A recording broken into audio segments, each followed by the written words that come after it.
Good evening সবাইকে সবাইকে উত্তরণ কর্তৃক আয়োজিত 46তম বিসিএস ফুল কোর্স প্রোগ্রামের আন্তর্জাতিক বিষয়াবলী লেকচার দিয়ে স্বাগতম জানাচ্ছি। অল্প কিছুক্ষণের মধ্যেই আমাদের আজকের ক্লাসটি শুরু হতে যাচ্ছে। আশা করি আপনারা সবাই ভালো আছেন এবং যারা সালাম দিয়েছেন ওয়ালাইকুম আসসালাম। তো আপনারা ভাইদের সাথে কনভারসেশন করার জন্য চ্যাট বক্সটা ইউজ করবেন, আর টপিক রিলেটেড কোনো কোশ্চেন যদি থেকে থাকে সেক্ষেত্রে আপনারা কিউএনএ তে করবেন, আর যদি উত্তরণ সম্পর্কিত কোনো জিজ্ঞাসা থেকে থাকে চেষ্টা করবেন সেটা ক্লাসের শেষের দিকে করার জন্য। ধন্যবাদ।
আসসালামু আলাইকুম, শুভ সন্ধ্যা। সবাইকে স্বাগত আমাদের আজকের ক্লাসে আন্তর্জাতিক বিষয়াবলী লেকচার 2। আমার কথা আশা করি শোনা যাচ্ছে এবং স্লাইডও যদি ঠিক থাকে একটু চ্যাট বক্সে রেসপন্স করি।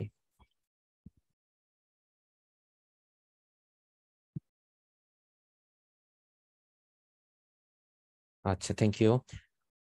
যারা যারা ভাইয়া আপুরা সালাম দিয়েছেন সবাইকে ওয়ালাইকুম আসসালাম এবং ধন্যবাদ। আশা করি ভালো আছেন। আমাদের আজকের ক্লাসের টপিকটা হচ্ছে ইন্টারন্যাশনাল অ্যাফেয়ার্স। তো ইন্টারন্যাশনাল অ্যাফেয়ার্স এর আগে আমরা আরেকটা ক্লাস করেছি, আজকে সেটার কনসিকুয়েন্স বলা যায় বা সিকুয়েল বলা যায়, অর্থাৎ পার্ট 2 করব। অর্থাৎ গত ক্লাসের যে স্ট্র্যাটেজি, গত ক্লাসের যে ইন্ট্রোডাকশন, গত ক্লাসের যা কথাবার্তা শুরুতে বলেছি সেই কথাগুলো আজকের জন্য প্রযোজ্য। কারণ হচ্ছে আমরা এখনো সেই বিশ্বের যে ইতিহাস বা বৈশ্বিক ইতিহাস সেই অংশ থেকে এখনো বের হতে পারিনি বা শেষ করতে পারিনি। আজকে হচ্ছে সেটার পরবর্তী অংশ। অর্থাৎ এর আগের দিন আমরা এশিয়া মহাদেশ, আফ্রিকা মহাদেশ এবং এন্টার্কটিকার জাস্ট একটা স্লাইড ছিল, এই অংশটুকু দেখেছিলাম। তো আজকে হচ্ছে আমরা ইউরোপের ইতিহাস, উত্তর আমেরিকা, দক্ষিণ আমেরিকা এবং ওশেনিয়া অর্থাৎ বাকি যে মহাদেশগুলো আছে সেগুলো নিয়ে কিছু ইম্পর্টেন্ট ইনফরমেশন গ্যাদার করব। সো যদি আগের ক্লাসের কথাবার্তা মাথায় থাকে বা মনে থাকে তাহলে তো ভালোই, কারণ আমার সে ছিল হচ্ছে যতটুকু পারেন আপনি ধীরে ধীরে পড়ে পড়ে এই অংশগুলো মনে রাখার চেষ্টা করবেন, কারণ এখানে প্রচুর ইনফরমেশন। বাট আপনার এখান থেকে হয়তো আপনি পরীক্ষার হলে গিয়ে খুব বেশি 2টা প্রশ্ন পাবেন, আর লাক যদি খুব ভালো হয় হয়তো 3টা প্রশ্ন পাবেন, আবার কমে একটাও হতে পারে। ইট ডিপেন্ডস অন দা কোশ্চেনের যে প্রশ্ন করবে। তো যাই হোক, এই জন্য কথা বাড়াবো না। রেফারেন্স বইয়ের কথা যদি বলি, রেফারেন্স বই আগের ক্লাসের মতোই থাকবে, এটার জন্য কোনো বোর্ড বই আসলে সাজেস্ট করা যাচ্ছে না। সো আপনি যে কোনো একটা প্রকাশনীর বই ফলো করতে পারেন, ইটস আপ টু ইউ। আমাদের প্রিপারেশন বুক তো আছে, এটাও দেখতে পারেন, এটা অনেক গুছানো আছে। আর সব থেকে বড় কথা হচ্ছে আমাদের এই স্লাইডের পিডিএফটা থাকবে, যেটা আপনি খুব মানে শর্ট বা সামারি আকারে সবগুলো ইনফরমেশন এখান থেকে পেয়ে যাবেন। সো এইটাও ফলো করতে পারেন। এই হচ্ছে রেফারেন্স বইয়ের কথাবার্তা।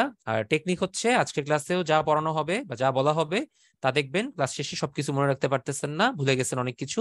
সো বারবার পড়বেন, কিছুদিন পর পর একটু চোখ বুলাতে হবে, তা না হলে কিন্তু কোনোভাবেই পসিবল না। সময় দিতে হবে, খাটতে হবে। এই হচ্ছে আপনাদের জন্য সাজেশন। আচ্ছা, ওকে, ঠিক আছে, তাহলে শুরু করে দিই আজকে।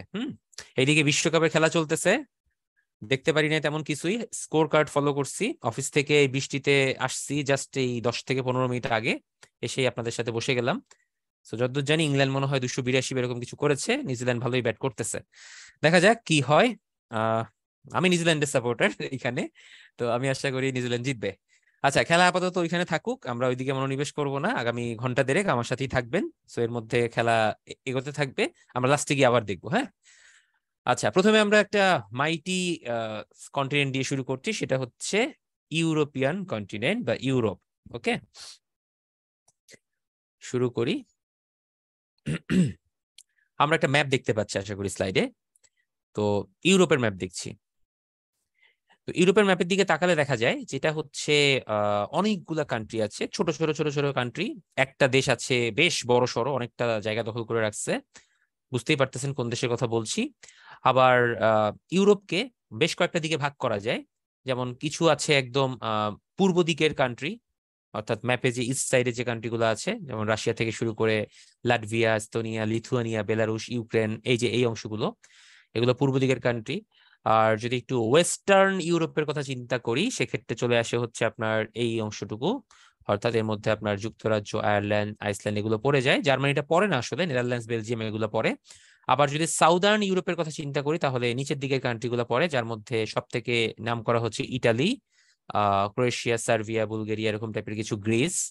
আর যদি একটু উত্তরের কথা বলি, যেটা হচ্ছে এমনি ইউরোপ হচ্ছে আমাদের উত্তরে, মানে উত্তরের উত্তর, তাহলে চলে আসে হচ্ছে উপরের দেশগুলো, যেখানে হচ্ছে আপনার সুইডেন, ফিনল্যান্ড, নরওয়ে এই দেশগুলো আছে, যেখানে হচ্ছে আপনার বছরের বেশ কিছু সময় ধরে সূর্য একটানা উদিত থাকে, কোনো কোনো সময় আবার সূর্য থাকেই না।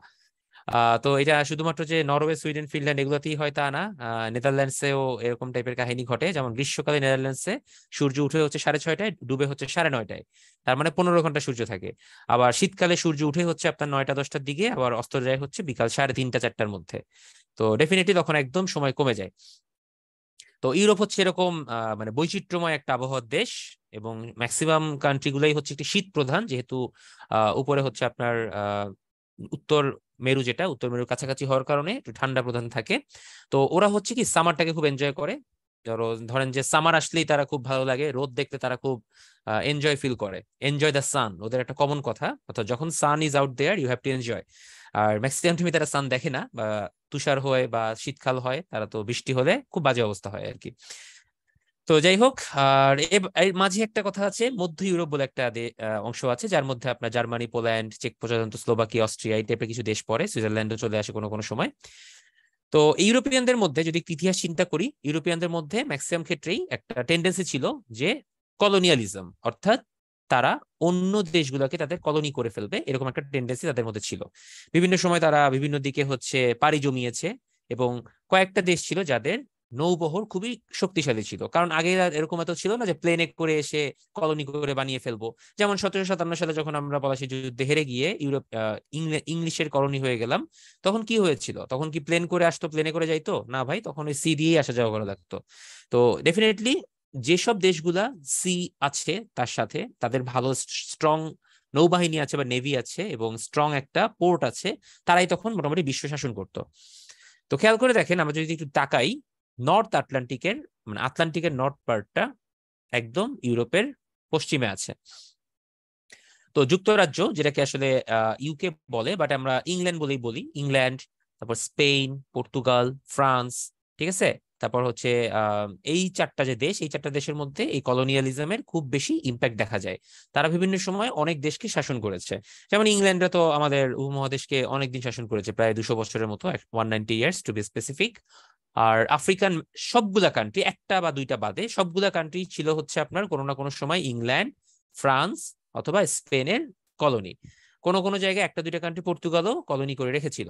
এই জন্য খেয়াল করে দেখবেন, ফ্রান্সে যারা খেলাধুলা করে তাদের ম্যাক্সিমামই কারা? ফর্সা কয়টারে দেখছেন ভাই? No offence to anyone, or no offence to racism, কোনো কিছুই বলছি না, বাট ফ্রান্সে কতজন ফর্সা দেখেছেন আপনি যারা ফুটবল খেলে? খুব বেশি না, বিকজ তারা ম্যাক্সিমামই হচ্ছে Egypt, north Africa, middle Africa এই টাইপের কান্ট্রিগুলো থেকে, ধরেন সেনেগাল, তারপর আলজেরিয়া, এই টাইপের যে কান্ট্রিগুলো আছে সেগুলো হচ্ছে আপনার প্লেয়াররা ওখানে চলে যায়। তো যাই হোক, তো এই লাস্ট ওয়ার্ল্ড কাপটা হয়ে গেল 2022-এ, আপনাদের মনে আছে মনে হয় যে মরক্কো আফ্রিকান কান্ট্রি হিসেবে ফার্স্ট এভার সেমিফাইনাল খেলেছিল। তো মরক্কো সেমিফাইনালে যাওয়ার পথে দুই তিনটা দেশকে হারিয়েছিল। এর মধ্যে একটা ছিল কিন্তু হচ্ছে আপনার স্পেন, স্পেনকে হারিয়েছিল মরক্কো। স্পেনকে হারানোর ফলে কিন্তু তারা একটা প্রতিশোধ নিতে পেরেছিল, কারণ মরক্কো, স্পেন, পর্তুগাল, ফ্রান্স এই তিনটা দেশেরই কলোনি ছিল কোনো না কোনো সময়, ঠিক আছে। এরপর তারা কোয়ার্টারে কিন্তু পর্তুগালকে হারালো, সো এটাও একটা সুইট রিভেঞ্জ ছিল তাদের জন্য। এবং পরবর্তীতে সেমিতে গিয়ে তাদের ফ্রান্সের সাথে দেখা হলো, কিন্তু ফ্রান্সকে হারাতে পারেনি, সামহাউ তারা হেরে গিয়েছিল 2-0 গোলে। তো ওই সময় কিন্তু এই কলোনিয়ালিজম বা এই টাইপের কথাগুলো বেশ প্রচলন ছিল, যে খেলার মধ্যে এগুলো চলে আসে। আসলে এমন না যে আমরা খুব শত্রুতা করে তারা খেলেছে, তা না, বাট জয়টাকে তারা একটা মোরাল ভিক্টরি হিসেবে কাউন্ট করেছে। আপনারা জানেন এরকম কাহিনী কিন্তু এর আগেও হয়েছে। 1982-তে ফকল্যান্ড দ্বীপপুঞ্জ নিয়ে আর্জেন্টিনা এবং ইংল্যান্ডের মধ্যে যুদ্ধ হয়েছিল, ঠিক আছে। তো যুদ্ধে আর্জেন্টিনা হেরে যায়, কারণ ইংল্যান্ডের সাথে পারা আসলে পসিবল না। তো তারপরেও তারা কিন্তু ফকল্যান্ডের দাবি ছাড়েনি, দাবি করে আসছিল। তো জাস্ট তার 4 বছর পর 1986-এ জাস্ট ইংল্যান্ডকে আর্জেন্টিনা কিন্তু বিশ্বকাপে হারিয়েছিল, সেই হ্যান্ড অফ দ্য গড যে কথাটা বলছিলাম আর কি, এই ম্যারাডোনার সেই গোল।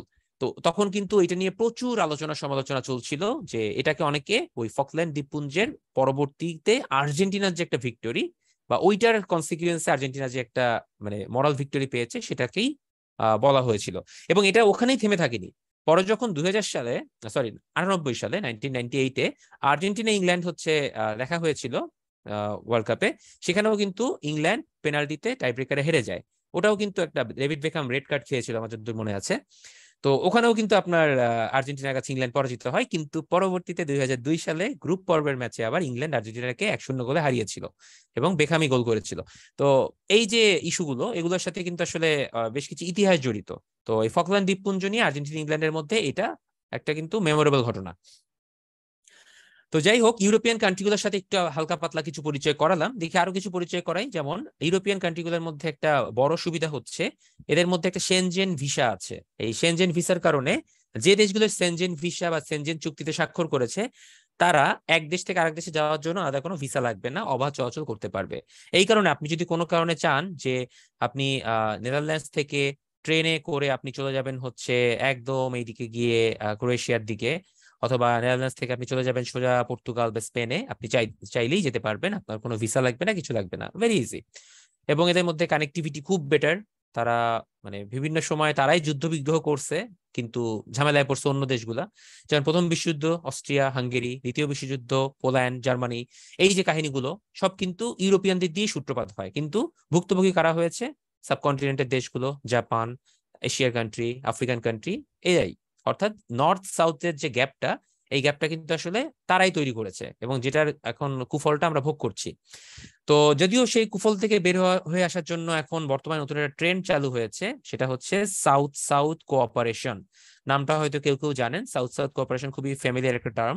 অর্থাৎ দক্ষিণের দেশগুলো একে অন্যের সাথে একটা কোঅপারেশন বা সহযোগিতার ভিত্তি, এটার মাধ্যমে তারা তাদের আর্থসামাজিক উন্নতির বা অবস্থানের পরিবর্তনের চেষ্টা করবে।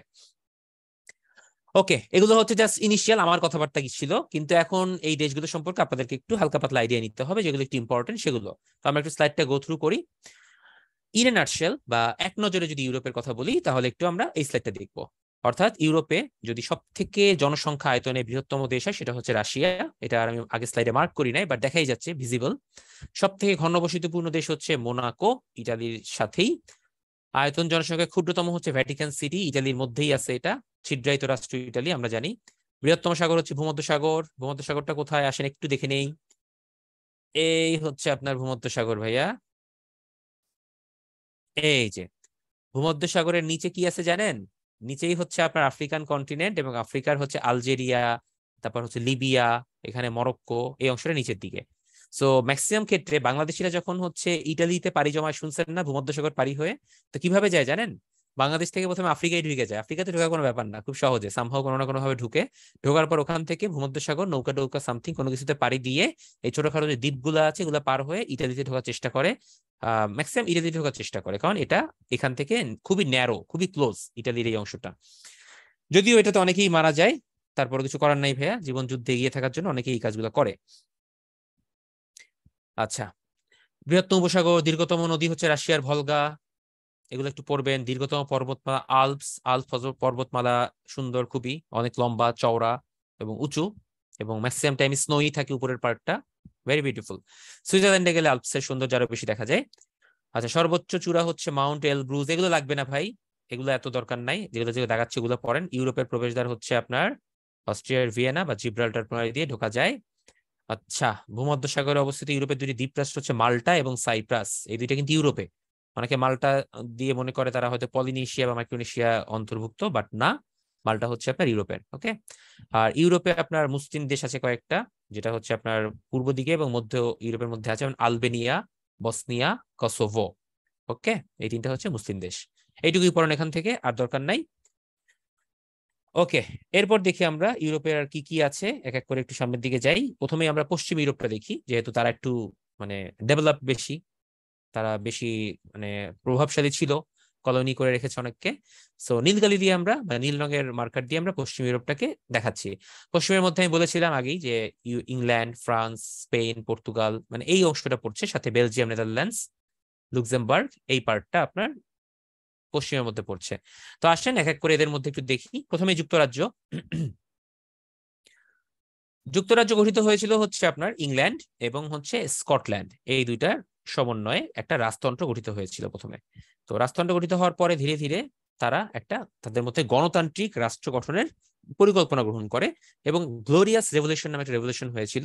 সেই রেভলিউশন বা বিদ্রোহের মাধ্যমে ব্রিটেনে গণতান্ত্রিক রাষ্ট্র বা গণতান্ত্রিক পদ্ধতির সরকার এস্টাবলিশ করা হয়। পরবর্তীতে 1707 সালে কুইন অ্যানি, মানে জানেন তো ভাই, ব্রিটেনে তো কুইন থাকবেই, স্বাভাবিক, কুইন বা কিং এরা তো শাসন করে। কুইন অ্যানি শাসনকালে ইংল্যান্ড, ওয়েলস, স্কটল্যান্ড, মানে আগে কিন্তু স্কটল্যান্ড এবং ইংল্যান্ড ছিল, দেখেন এখন ওয়েলস ঢুকে গেছে, এবং Northern Ireland. Wait wait wait, আয়ারল্যান্ডের দিকে একটু তাকাই তো, ম্যাপটা কই জানো? ম্যাপ হচ্ছে আমার ডান পাশে, ম্যাপ দেখে দেখে পড়বেন। আয়ারল্যান্ড কই? এই হচ্ছে পুরোটা আয়ারল্যান্ড। এর মধ্যে নর্দার্ন আয়ারল্যান্ড এই অংশটুকু স্কটল্যান্ডের কাছাকাছি, তারা তাদের সাথে সামহাউ কোনোভাবে একটা লিঙ্ক লবিং করে ঢুকে গেছে। সো উত্তর Ireland, Scotland, England and Wales, এই চারটা মিলে গঠিত হয় হচ্ছে গ্রেট ব্রিটেন। ওকে। তো বর্তমানে ব্রিটেনে এখনো গণতন্ত্র আছে, বাট গণতন্ত্র যেহেতু অনেক আগে হয়েছে, একদম সেই 1688 সালে, এই জন্য বলা হয় ব্রিটেনে হচ্ছে বিশ্বের প্রাচীনতম গণতন্ত্র এখনো প্রচলিত রয়েছে। ওকে, এরপরে দেখি কি আছে। একটা কনফিউশন আমাদের মধ্যে প্রায়ই আসে, সেটা হচ্ছে গ্রেট ব্রিটেন যে বললেন আর যুক্তরাজ্য বললেন, এর মধ্যে পার্থক্য কি? দেখেন খেয়াল করে, যুক্তরাজ্য হচ্ছে 4টা country, England, Scotland, Wales and Northern Ireland. আর গ্রেট ব্রিটেন হচ্ছে 3টা কান্ট্রি, একটা হচ্ছে England, Scotland, Wales, but Northern Ireland নাই। নাই কেন? কই কি সে ইতিহাস? দেখেন আগের স্লাইডে ছিল, আমি একটা লাইন বাদ দিয়ে গিয়েছিলাম ইচ্ছা করেই। এই যে 1801 সালে রাজা পঞ্চম জেমসের আমলে আয়ারল্যান্ড ইংল্যান্ডের সাথে যুক্তরাজ্য গঠন করলেও ক্যাথলিক খ্রিস্টান অধ্যুষিত দক্ষিণ আয়ারল্যান্ড 1922 সালে ইংল্যান্ড হতে স্বাধীন হয়ে যায়। তার মানে আপনার আয়ারল্যান্ড কিন্তু 2টা পার্ট ছিল, একটা হচ্ছে নর্দার্ন আর একটা হচ্ছে সাউদার্ন। সাউদার্ন পার্টটা পুরোপুরি আলাদা হয়ে যায় এবং তখন যুক্তরাজ্য হয়ে যায় শুধুমাত্র উত্তর আয়ারল্যান্ড নিয়ে। অন্যদিকে গ্রেট ব্রিটেন যেটা ছিল উত্তর আয়ারল্যান্ড, সেই গ্রেট ব্রিটেনের অংশের মধ্যেও পড়লো না, বিকজ তাদের মধ্যে একটা দ্বিধা বিভক্তি ছিল। সো যুক্তরাজ্যের মধ্যে উত্তর আয়ারল্যান্ড এখন নামমাত্র হিসেবে আছে, কিন্তু গ্রেট ব্রিটেনের সাথে কোনোভাবেই তার কোনো সংশ্লিষ্টতা নাই। সো এভাবে মনে রাখতে পারেন যে কোনটায় রাষ্ট্রের সংখ্যা কম, নামে গ্রেট ব্রিটেন কিন্তু রাষ্ট্রের সংখ্যা কম, অর্থাৎ গ্রেট হবে না, গ্রেট মানে তো অনেকগুলো বুঝায় তা না, যুক্তরাজ্যে হচ্ছে আপনার রাজ্যের সংখ্যা বেশি, এভাবে মনে রাখতে পারেন চাইলে। ওকে, আমরা সামনের দিকে যাই। ম্যাগনা কার্টা চুক্তি, আপনারা জানেন যে ম্যাগনা কার্টার সাথে আমাদের জাতীয় 6 দফাকে তুলনা করা হয়। তো ম্যাগনা কার্টা ছিল হচ্ছে ব্রিটিশ শাসনতন্ত্রের একটা বাইবেল। এটা হচ্ছে সামন্তদের একটা আন্দোলন বা চাপে পড়ে 1215 সালের 15ই জুন, তারিখটা মনে রাখবেন, এই চুক্তিতে স্বাক্ষর করে। এবং এটা হচ্ছে এমন একটা চুক্তি ছিল যেটার মাধ্যমে আপনার সামন্তবাদ বা প্রভুদের যে একটা ক্ষমতা, মানে আমি লর্ড মাই লেডি, এরকম একটা কথাবার্তা ছিল না, এদের যে প্রচন্ড ক্ষমতা, রাজার যে হাতে যে তীব্র পাওয়ার, এটাকে একটু নিউট্রালাইজ করা হয়, কমিয়ে আনা হয়। এবং প্রজা বা জনগণ যারা, তাদের হাতেও যে কিছু অধিকার রাখা উচিত, তাদের হাতেও ক্ষমতা রাখা উচিত, এরকম একটা চুক্তি ছিল হচ্ছে ম্যাগনা কার্টা। সো ডেফিনেটলি এটাকে আমরা কানেক্ট করতে পারি 6 দফার সাথে, অর্থাৎ পশ্চিম পাকিস্তানিদের স্বায়ত্তশাসনের যে নামে যে প্রহসন ছিল, সেই প্রহসনে পূর্ব পাকিস্তান কিছুই পাচ্ছিল না। তো ডেফিনেটলি সেখানে পূর্ব পাকিস্তানের জনগণের কাছেও কিছু ক্ষমতা ছেড়ে দেওয়ার জন্য বঙ্গবন্ধু কিন্তু এই 6 দফা উত্থাপন করেন। ডেফিনেটলি দুইটার মধ্যে মিল আছে। ব্রেক্সিট অর্থাৎ ব্রিটেন এক্সিট, অর্থাৎ ইউরো থেকে বা ইউরোপিয়ান ইউনিয়ন থেকে আপনার ব্রিটেন বের হয়ে যাওয়ার জন্য বা যুক্তরাজ্যের বের হয়ে যাওয়ার পুরো প্রক্রিয়াটাকেই ব্রেক্সিট বলা হতো। তো এটা অলরেডি হয়ে গেছে, 31 জানুয়ারি 2020-এ ব্রেক্সিট কার্যকর হয় এবং ব্রেক্সিট নিয়ে আলোচনা শুরু হয় হচ্ছে আপনার 2016 সাল থেকে। দীর্ঘ 4 বছর অনেক চড়াই উতরাই পেরিয়ে বরিস জনসন গেল, ক্ষমতা আরেকজন আসলো, ছাড়লো, কত কিছু হলো, এর মধ্যে 4 বছর পর ব্রেক্সিটটা কার্যকর হয়। সো ইংল্যান্ড এখন আর ইউরোপিয়ান ইউনিয়নের কোনো পার্ট না। সো যুক্তরাজ্য যেহেতু বাইর হয়ে গেছে, সেই জন্য ইউরোপিয়ান ইউনিয়নের বর্তমান সদস্য হচ্ছে 27, আগে ছিল 28, মনে রাখবেন। যুক্তরাজ্যের কিছু আলোচ্য বা বিখ্যাত কিছু ফেমাস যারা, তাদের একটু নাম টাম দেখেন। আলফ্রেড দ্য গ্রেট, তিনি ছিলেন ইংল্যান্ডের প্রথম রাজা, তাকে ফাদার অফ ইংলিশ প্রোজ বলা হয়। এই ইংলিশ লিটারেচার পড়তেছেন না? প্রাচীন ইংরেজি গদ্যের জনক বলা হয়, ওল্ড ইংলিশ প্রোজ যেটা, ওখানে থাকার কথা। আশা করি পড়তেছেন, আপনারা পড়বেন কিন্তু। হুম, সবগুলো টপিক একসাথে পড়তে হবে। ইংলিশ পড়বেন, ইন্টারন্যাশনাল পড়বেন, বাংলা পড়বেন, ম্যাথও করবেন, বিজ্ঞানও পড়বেন, কোনো কিছু বাদ দেওয়া যাবে না কিন্তু। আচ্ছা, রানী ভিক্টোরিয়া, ভিক্টোরিয়ার নাম তো ভাই শুনতে শুনতে নিশ্চয়ই বোর হয়ে গেছেন আপনারা। তো ওনার শাসন আমলেই হচ্ছে ইস্ট ইন্ডিয়া কোম্পানির হাত থেকে আমাদের সাবকন্টিনেন্টের ক্ষমতা বা শাসনভার চেঞ্জ করে আপনার ব্রিটেনের আন্ডারে নিয়ে নেওয়া হয়, বা সরাসরি ব্রিটিশ শাসক দিয়ে তখন পরিচালনা করা হতো। 100 বছর কিন্তু ইস্ট ইন্ডিয়া কোম্পানির আন্ডারে ছিলাম আমরা। ওকে, উইনস্টন চার্চিল, তার নামটা মনে রাখবো ওই কারণে, কারণ তিনি আমাদের জাতিসংঘের, আমাদের বলছি এই কারণে যে এটা তো পুরো বিশ্বেরই, যাই হোক, আমাদের মনে হয় যেন খুব ক্লোজ, আসলে ক্লোজ না, যাই হোক। তো জাতিসংঘে আসলে প্রতিষ্ঠাতার সময় বা প্রতিষ্ঠার সময় আপনার রুজভেল্টের সাথে উইনস্টন চার্চিল বেশ কিছু কার্যক্রম করেছিলেন। এবং উনি একজন রাজনীতিবিদ, যিনি রাজনীতিবিদ হওয়া সত্ত্বেও সাহিত্যে নোবেল পেয়েছেন। মজার একটা ব্যাপার দেখেন, ইংলিশ সাহিত্যে নোবেল পেয়েছিলেন। তার রচনা ছিল হচ্ছে story of the second world war, যেটা তিনি সামনাসামনি দেখেছেন, এক্সপেরিয়েন্স করেছেন, সেটা নিয়েই একটা রচনা করে ফেলেছেন, এই আর কি। রানী দ্বিতীয় এলিজাবেথ, উনি 1952 সালে মাত্র 25 বছর বয়সে ব্রিটিশ সিংহাসনে আরোহণ করেন। তো আরোহণ করার পরে তার বয়স ছিল 25, বুঝতে পারতেছেন? আপনাদের অনেকের বয়স এর থেকেও বেশি, আমার বয়স তো আরো বেশি। তো খুব বেশি না, 5 বছর বেশি। তো যেটা বলছি, তো দীর্ঘ 70 বছর তিনি শাসন করে জাস্ট এই গত বছর কিন্তু 8ই সেপ্টেম্বর মারা গিয়েছেন। এটা নিয়ে কিন্তু মানে মানুষের মৃত্যু বা ফিউনারেলটাও যে একটা এত জাঁকজমকপূর্ণ হয় সেটা এটা দেখে বোঝা গিয়েছিল। রাজা 3য় চার্লস, তিনি বর্তমানে কমনওয়েলথের প্রধান এবং তিনি এখন ব্রিটেনের রাজা। ওকে, উনি কিন্তু অনেক বয়স হয়েছেন, 73 বছর বয়সে। একটু মনে রাখবেন এগুলো। যুক্তরাজ্যের কিছু আলোচিত স্থান দেখি। হোয়াইট হাউস যেন কোথায়? হোয়াইট হাউস হচ্ছে ইউএসএ তে, নিউ ইয়র্কে। সরি, নিউ ইয়র্কে না, ওয়াশিংটনে। তো আপনার হোয়াইট হল হচ্ছে আপনার ব্রিটেনে বা যুক্তরাজ্যে, যেটাই বলি না কেন, কারণ ব্রিটেনের মধ্যেও ইংল্যান্ড পড়েছে, যুক্তরাজ্যের মধ্যেও ইংল্যান্ড পড়েছে, একই কথা। তো এটা হচ্ছে ব্রিটেনের প্রশাসনিক সদর দপ্তর এখানে অবস্থিত। ওয়েস্টমিনিস্টার অ্যাবে, এখানে হচ্ছে রাজা রানীদের সিংহাসনে আরোহণের অনুষ্ঠান হয়। যেমন এই যে চার্লস আরোহণ করেছেন, সেই অনুষ্ঠানটা হয়েছে। আবার এলিজাবেথের যে ফিউনারেলটা, সেটাও এখানে হয়েছে। ডাউনিং স্ট্রিট, এখানে হচ্ছে ব্রিটিশ প্রধানমন্ত্রী এবং অর্থমন্ত্রীর বাসভবন, একটা 10 একটা 11। বাকিংহাম প্যালেস, ইংল্যান্ডের রাজ পরিবারের বাসভবন। ফেমাস সব নামগুলো মনে রাখা খুবই ইজি, চেষ্টা করবেন মনে রাখার জন্য। আচ্ছা, এবার আরো কিছু মিসেলেনিয়াস ইনফরমেশন দেখি। বর্তমানে ব্রিটেনের প্রধানমন্ত্রী কিন্তু ভারতীয় বংশোদ্ভূত ঋষি সুনাক। রিসেন্টলি আমাদের মাননীয় প্রধানমন্ত্রীর সাথে তার একটা ছবি কিন্তু ফেসবুকে বিভিন্ন জায়গায় দেখা গিয়েছে। দেখেছেন কেউ?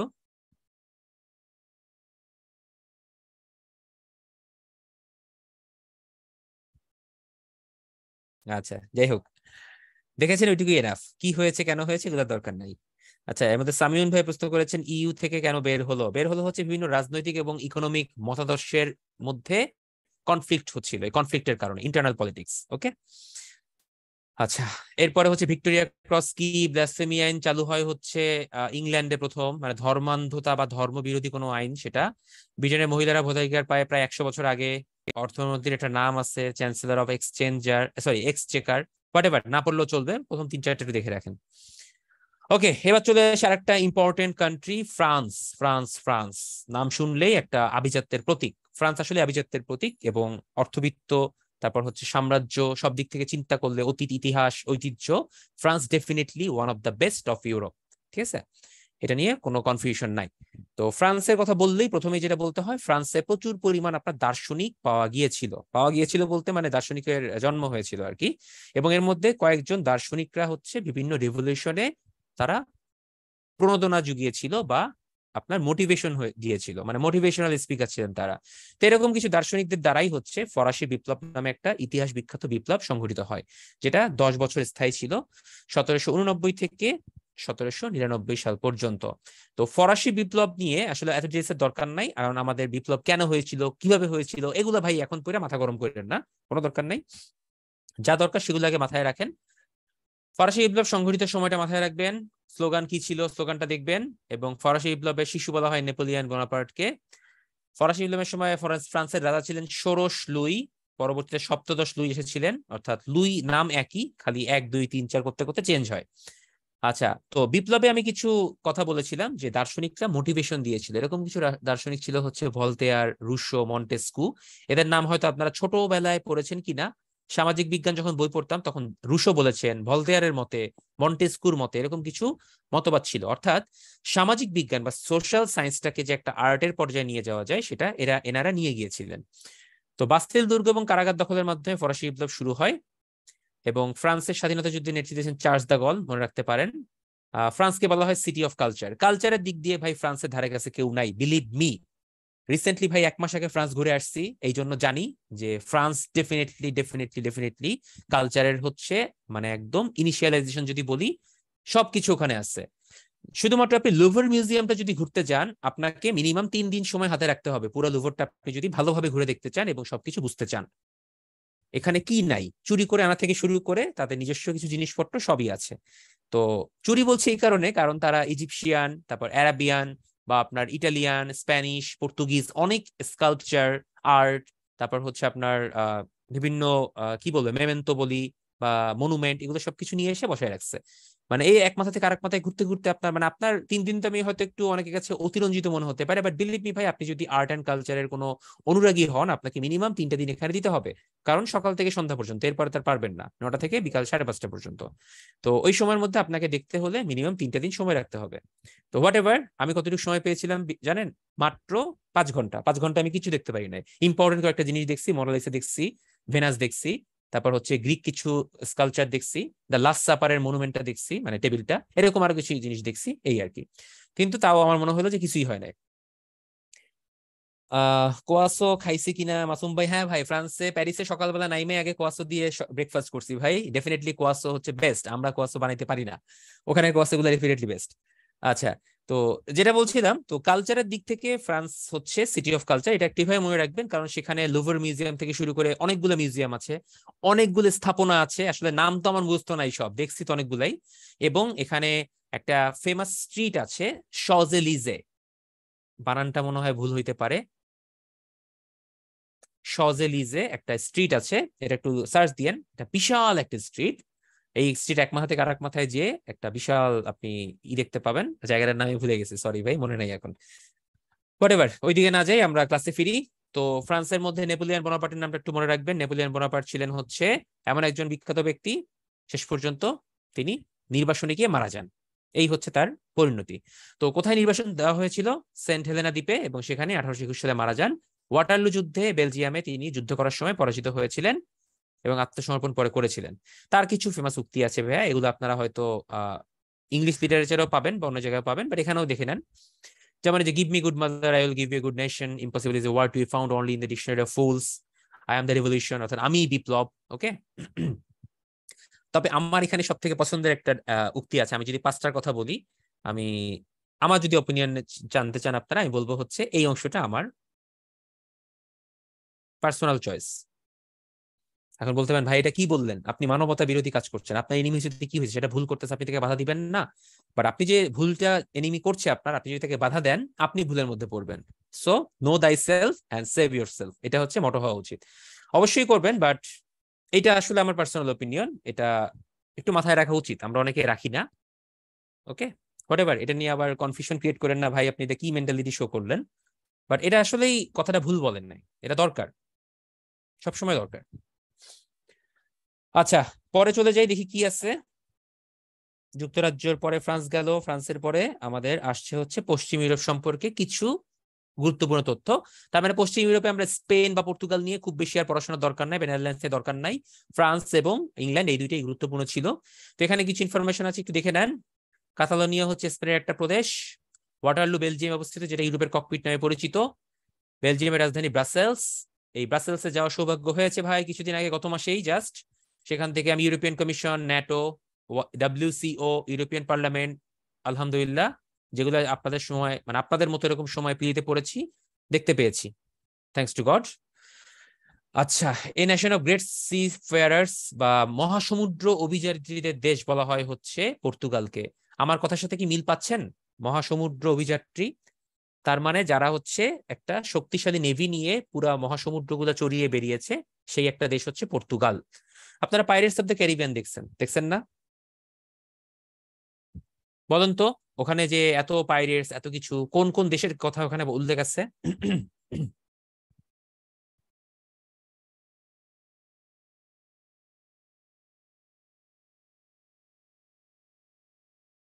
প্রিয়া আপুর প্রশ্নের উত্তরে জি আপু, আমার ক্লাস করতেছেন তিন চারটা, এখন আমার আইডেন্টিটি জানেন না। আচ্ছা, যাই হোক, সমস্যা নাই।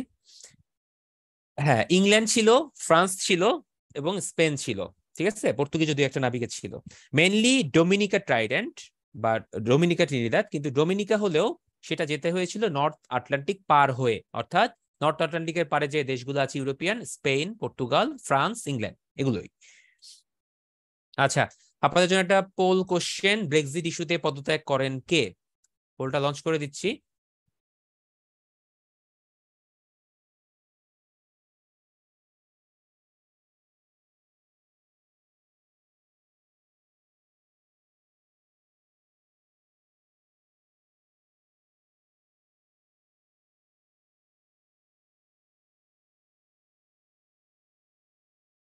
চিন্তা ভাবনা করে অ্যান্সার দেন, ভুল করার কোনো দরকার নাই। এই বরিস জনসন পদত্যাগ করছে? আমি কিন্তু পড়ানোর সময় বলছি যে একজন পদত্যাগ করছে, বরিস জনসন ক্ষমতায় এসেছে, এরকম ভাবে বলছি, একটু খেয়াল করে দেখেন। আচ্ছা, যাই হোক, এখন বরিস জনসন আর কেউ দিচ্ছে না, এখন কমে গেছে। আচ্ছা, আমি বলটা ক্লোজ করে দিচ্ছি, দরকার নেই এত কনফিউশনের। একজন লেডি ছিলেন থেরেসা মে, তিনি ব্রেক্সিট ইস্যুতে পদত্যাগ করেন। ব্রেক্সিট ইস্যুতে থেরেসা মেয়ের একটা আইডিওলজি ছিল, তিনি ব্রেক্সিটকে দুইটা পার্টে ভাগ করেছিলেন, একটা হচ্ছে সফট ব্রেক্সিট, একটা হচ্ছে হার্ড ব্রেক্সিট। তো এই সফট হার্ড দিয়ে বোঝানো হচ্ছে, মানে হার্ড ব্রেক্সিট হচ্ছে যে ইউরোপিয়ান ইউনিয়ন থেকে কমপ্লিটলি কাট অফ, কোনো সম্পর্ক থাকবে না। আর সফট ব্রেক্সিট হচ্ছে ইউরোপিয়ান ইউনিয়ন থেকে আমরা বাইরে যাব, কিন্তু আমাদের যে সীমানাগুলো আছে, বর্ডার গুলো আছে, সেই কান্ট্রিগুলো, সেই বর্ডারের সাথে আমাদের কিছু কানেকশন থাকবে, অর্থাৎ ধীরে ধীরে আমরা বের হয়ে আসবো। যাই হোক, পরবর্তীতে এই ব্রেক্সিট নিয়ে তার পরিকল্পনাগুলো সফল না হয়, তার পদত্যাগ করতে হয়, এবং পরবর্তীতে আসেন হচ্ছে বরিস জনসন। ওকে, নেক্সট, পূর্ব ইউরোপের মানচিত্র দেখেন ভালো করে। পূর্ব ইউরোপে কারা কারা আছে? পূর্ব ইউরোপের মানচিত্রের কালারটা হচ্ছে এই যে রাশিয়া, বেলারুশ, ইউক্রেন, মলদোভা, এই টাইপের কিছু কান্ট্রি। দেখি, রাশিয়া নিয়ে পড়াশোনা করতে হবে, এছাড়া পড়াশোনা করার কেমন কেউ নাই। কিছু জেনেরিক ইনফরমেশন: সর্ববৃহৎ দেশের নাম রাশিয়া, সমাজতান্ত্রিক দেশের নাম রাশিয়া, কারণ রাশিয়ায় ছিল হচ্ছে সমাজতান্ত্রিক দেশ, অন্যদিকে আপনার ইউএসএ বা ইউনাইটেড স্টেটস অফ আমেরিকা, তারা ছিল হচ্ছে ক্যাপিটালিস্ট বা পুঁজিবাদী রাষ্ট্র। এটা নিয়ে তাদের মধ্যে একটা স্নায়ুযুদ্ধ চলছিল দ্বিতীয় বিশ্বযুদ্ধের পর থেকেই, এবং রাশিয়ার সাথে হচ্ছে ধীরে ধীরে অনেক দেশই যুক্ত হয়েছিল, যেমন কিউবা, চায়না, তাই না? আচ্ছা, এটা ভৌগোলিকভাবে এশিয়া ইউরোপ দুইটা মহাদেশ জুড়ে অবস্থিত। একজন ভাইয়া প্রশ্নটা করেছিলেন, আমি ওখানে উত্তরটা দেই নাই, এবার আপনার প্রশ্ন কিন্তু আমি দেখেছি, সো টেনশনের কোনো কারণ নাই, এই উত্তরটা দেখেন পেয়ে গেছেন। 1918 সালের পূর্বে রাশিয়ার রাজধানী ছিল সেন্ট পিটার্সবার্গ। বর্তমান রাশিয়ার রাজধানী কোনটা বলেন?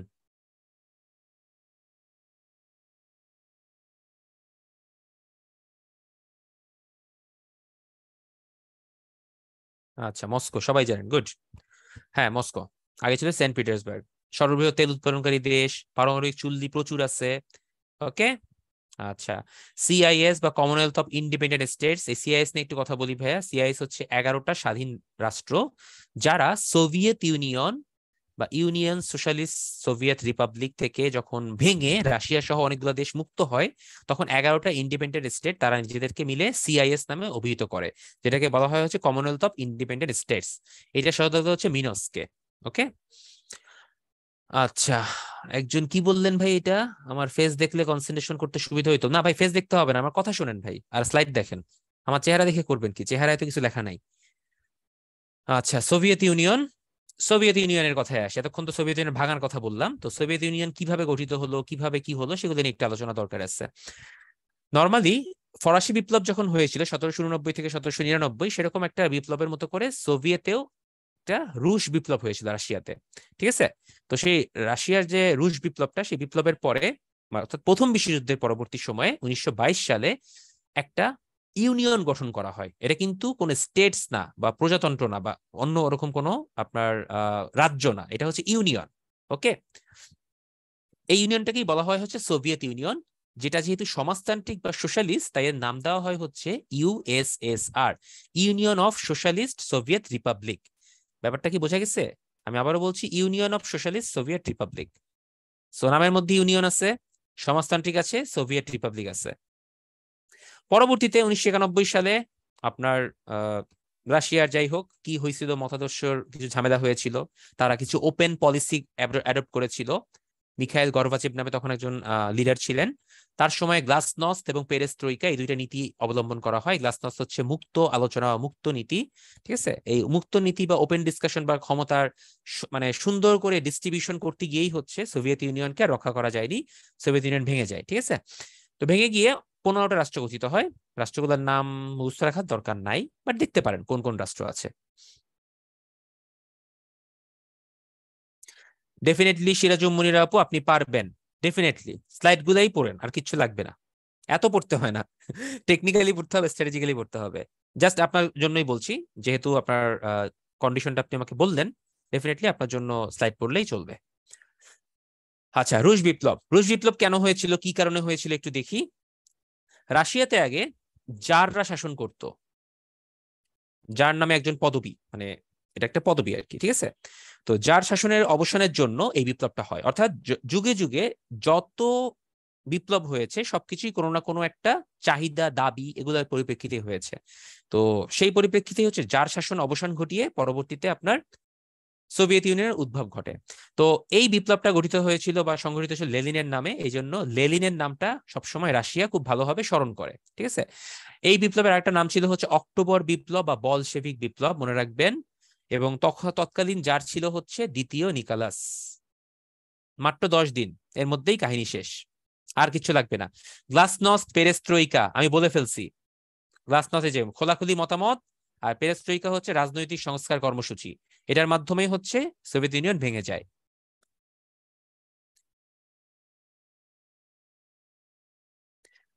কিছু গুরুত্বপূর্ণ ইনফরমেশন এক নজরে চোখ বুলাবেন। রাশিয়ার কিছু সামরিক ঘাঁটি আছে, কোথায় কোথায় আছে, আর্মেনিয়া, বেলারুশ, না পড়লেও চলবে। এখানে কয়েকটা আমি দাগাই দিই, এগুলোই পড়বেন। এই একটা, দুইটা, এটা তো বাংলাদেশের সাথেই রিলেটেড, পড়ে ফেলেন। রাশিয়ায় প্রথম মহাশূন্যে নভোচারী পাঠিয়েছিল ক্রেমলিন, সরকারি বাসভবনের নাম, মনে রাখবেন এটা, হোয়াইট হাউসের মতো করে। এরপরে রাশিয়ার বার্তা সংস্থা, এটা পড়তে হবে। পঞ্চবার্ষিক পরিকল্পনা যেটা আমরা গ্রহণ করি, এটা স্ট্যালিন গ্রহণ করেছিলেন। ওকে, মানে উন্নয়নের যে পঞ্চবার্ষিক পরিকল্পনা বা 5th ইয়ার প্ল্যান, এটা প্রথম রাশিয়া নিয়ে এসেছিল। ওকে, এইটুকুই পড়েন, আর কিছু লাগবে না। ওকে, ইউক্রেন একটু দেখি। ইউক্রেন হচ্ছে রুটির ঝুড়ি, এই ইনফরমেশন যা স্লাইডে আছে তাই, আর কিচ্ছু আমি আপনাকে বলবো না, আর কোনো কিছু দরকার নাই। রাশিয়া ইউক্রেন ক্রাইসিস কিভাবে হয়েছিল আমরা শুধুমাত্র ওই অংশটুকু জানবো। রাশিয়া ইউক্রেন ক্রাইসিসটা মেইনলি হয়েছিল 2014 সালে, আমি আবারও বলছি 2014 সালে। একটা গণভোটের মাধ্যমে ক্রিমিয়া রাশিয়াতে অংশগ্রহণ করে বা যোগদান করে। ক্রিমিয়া অংশটা কিন্তু ইউক্রেনের, বাট সেটা রাশিয়ায় গিয়ে তারা বলে যে আমরা তোমাদের সাথে যুক্ত হতে চাই।